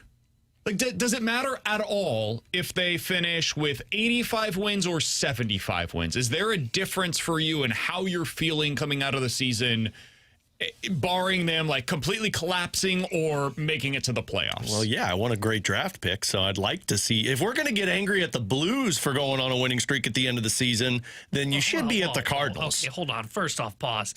We were angry at them because they were like screwing up a number 1 overall pick. This would be like getting mad at the Cardinals, like We're screwing up a top 5. No, I mean barely increasing 6th. their odds for like a number 1 I'll take overall a pick. 6 with a lottery that could move you up. Top 5, you're 8 games back. But for 6th, that's the Toronto Yeah, Blue like- Jays right now. You're 3 games back. Yeah, Yeah, and I'll take a 6 with a but lottery that's chance. different than like the Blues who were like But if you truly get in to play eight- for the number 1 overall But if pick. you get to 85 wins, you're talking, what, 12? You're 15. talking playoffs, baby. There you go. So, no, I mean, to me, it doesn't matter. It's individual performances that matter now. It's Walker figuring out what this power struggle is. It's Herrera consistently down the stretch. It's seeing what Jimmy Crooks can be. It's getting Baez up here and Quinn Matthews. It's all individual based now the rest of the season versus anything to do with the record. So, like, if they were to get to 86 wins, let's say the bar to clear is 90. You got to get 90 to get into the playoffs this year. So they're 4 games back of the playoffs, but they play really well the rest of the way, and they win a bunch of series against, quality opponents on their schedule. That doesn't influence how you're feeling about them going into the off season. Like, it doesn't make you feel better necessarily. No, the individuals is what would make me feel better. And if you're winning, I'm assuming these guys are performing well and you feel good about it. But frankly, it'd be a little frustrating that in that middle portion of it, they kept doing the Liberatore starts that screwed up the opportunity to get those 4 more wins. That might make me more mad. Yeah, but again, it was kind of like the Blues pissing Tim me was off. like, wait, what? Hey, hold on. Actually, you know what? I'm going to be more angry about this Yeah, situation. I think the more winning Talking they about do, a the more repeat of last year. I think the more winning they do, the more frustrating it'll be. Just kind of like what the Blues was like, wait a minute, where was this in that middle portion of the season? Can you imagine if they go on like a 12-game winning streak? They do a Red Sox where it's And they like, miss wait, it by one what? play Yeah. or one game, and we're like, hey, remember that time you just threw Libby out there one more time? Yeah, that's where it's like the whole time for this, like we did this at 10 o'clock when we made the rundown. So I've known this is on the rundown for about 3-4 hours. You at got this more point. and more angry? Well, no, the whole time I've just been sitting here going, yeah, no way I care about what their record is, right? As long as you I'm with you. It's about the individuals. And then BK just brought up the scenario where there is a chance I might get angry to where if they do win 86 games, now I don't think that's likely to be fair, but if they did and they missed the playoffs by 3 games, you better bet I'm going to be angry because I'm going to circle that. Matthew Liberatore started like 5 games that he shouldn't have in the first half of the year. Can we go through here real quick? I'm just going to ask you a simple yes or no. Like, are the Cardinals a better team than the team that I'm about to say? No. Okay. Are the Cardinals better than the Rockies, Yes. Yeah. the Reds, Yes. Yeah. the Orioles, Yes. Yeah, I think their pitching's actually better. Pittsburgh? No. I'd say no. Okay. Colorado, we've already said yes. San Francisco? Oh, yeah. Yeah. The Chicago White Sox? No. Okay. San Francisco again, yes. Washington? Yeah. I'd say that's 50-50. Similar? Spider-Man meme. Yeah. Sure. Miles Michaelis laying down a big That's- Where's RBI that bunt. series at? Because I know you're running through their schedule. Washington at home. Okay, I'll give them an advantage then. That's 7 series down the stretch where you think that you are legitimately better than the opposition. if you win those series, like just win all of them, right? You're going to be in a pretty good spot by the end of the season. They only have a few series remaining where you clearly and definitively will look the other way and say, yeah, they're flat out better than us. Don't they play Milwaukee? Philly coming up, Chicago on the road at the Cubs. They're better than you. Another series against Philly. You've got 3 more on the road at the Dodgers. I know you guys said like very clearly Chicago better than you. I think they are. I don't think it's as definitive as we're making it out to be. That's not a very good baseball team. They just happen to play in the American League. If you put the Cardinals over in the American League, they're a couple games back of a playoff spot right now. Yeah, but the White Sox, that division. Yeah, but the White Sox are leading that division. Sure. I think it's close. I think it's close. The Cardinals, if they were in that division, would be like 3 games back. Yeah, but the division's terrible. Well, I totally agree with that, but the White Sox are clear-cut the best team in that division. So, like, I think they're better than the Cardinals. I think they are. I'm not as certain as what you're portraying right now. I would say, like, if you asked me that prior to the deadline, I would be like you, where I'm uncertain. The way that these rosters are shaped now, I do feel they are clearly better than you. I get that. I can understand where you're coming from with that. I would also say they've had a lot of games against a really terrible division. And I think part of the reason why their record is reflective of being better than you is because of who they're going up against. This season, when they go up against the AL East, they're 12-18. That ain't great. When they have an interleague game, they're 14-15 on the season. That's not when bad. they play their own division, they're 18-12. When they play the AL West, which is a crap-ass division as well, 15-9. The reason they're above 500 is because they have played the majority of their games against the AL Central and the AL West, all of which are terrible. Cool. Now do the Angels when you lost 2 of 3. Yeah, no, they're bad. I've got nothing for you on that one. You know how I feel. They've been awful. But yeah, when the Cardinals play against the American League, they're right at 500 this season. I think the Cardinals are right there with the Chicago White Sox. The Don't difference suck is against the NL Central. Well, yeah, because Milwaukee and the Cubs are in it. Actually, it's probably better than I they're think. at 500. Okay, I would say I think it might be better than I think because really the only team that Take I really Milwaukee out of it, and you'd be above it. Milwaukee's the only team that came What are to you, town 1 and and really 7? stomped on you. 1-7, 1-6 against Milwaukee. Yeah, the Cardinals are basically a really terrible stretch against the the Diamondbacks and the Angels away from being a playoff team. Worst time to do it. now. That was like when the No Blues doubt. were just a bad game against the Sharks and the Kings away from being a playoff team. I'm not saying this to make anybody feel better, by the way. They did that, and it was terrible, and it's why they became a seller at the trade deadline. But I think there's a chance this team could still win like 82 to 85 games this year. I don't think that should shock anybody. Freed up a draft pick. And I truly, I don't think it, I think Alex is right. I don't think it really matters. It'll be nice that like Walker in that scenario, I would assume, is playing well. Burleson, same thing. Herrera maybe gets back on track. You see some positive signs from JJ, but The only thing that matters in it I is don't really know what it means in the big picture. the narrative. The only thing that matters is going to be the narrative of, hey, in your first year of a rebuild, you were above 500. That's cool. That's what you look back on. 3 years from now, if you're competitive and you're opening a window, say, hey, we got here because that first year we were above 500. Yeah, I don't even think ownership values at this point anymore. I know that used to be kind of a thing for them. I think they're with us. I think if you put ownership on truth serum, it'd be, did we find a core? Because if we didn't, holy crap, our rebuild's going to go a very long time. Do you guys care about like picking 7th versus 13th? I would really. prefer to. I'd rather pick 7th I than would 13th. prefer, but like it's probably not the end of the world. I think where you're at, you'd like to be in the top 10. I think ideally. I think you'd like to be in the top 10 so you could try and find yourself to get another JJ Weatherholt. Coming up next, the Rewind here on 101 ESPN.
Hey, if you guys missed anything from today's show, be sure to check out the podcast page, 101ESPN.com, and the free 101 ESPN app is where you go to find it. It's all sponsored by Shohei Fedor Company. In just a little bit, we'll give you an opportunity to win a pair of tickets to see Guns N' Roses. That's next Saturday night, August the 16th at Busch Stadium. Find all the ticket details at 101ESPN.com. You can also have a free chance to win another pair of tickets over at the 101 ESPN app. Alex, before we get out of here today, there's NFL tonight. Panthers versus the Cardinals. Woo! Kickoff at 7, and guess what? You'll be able to hear that right here on 101 ESPN. Need to get my fantasy football roster set.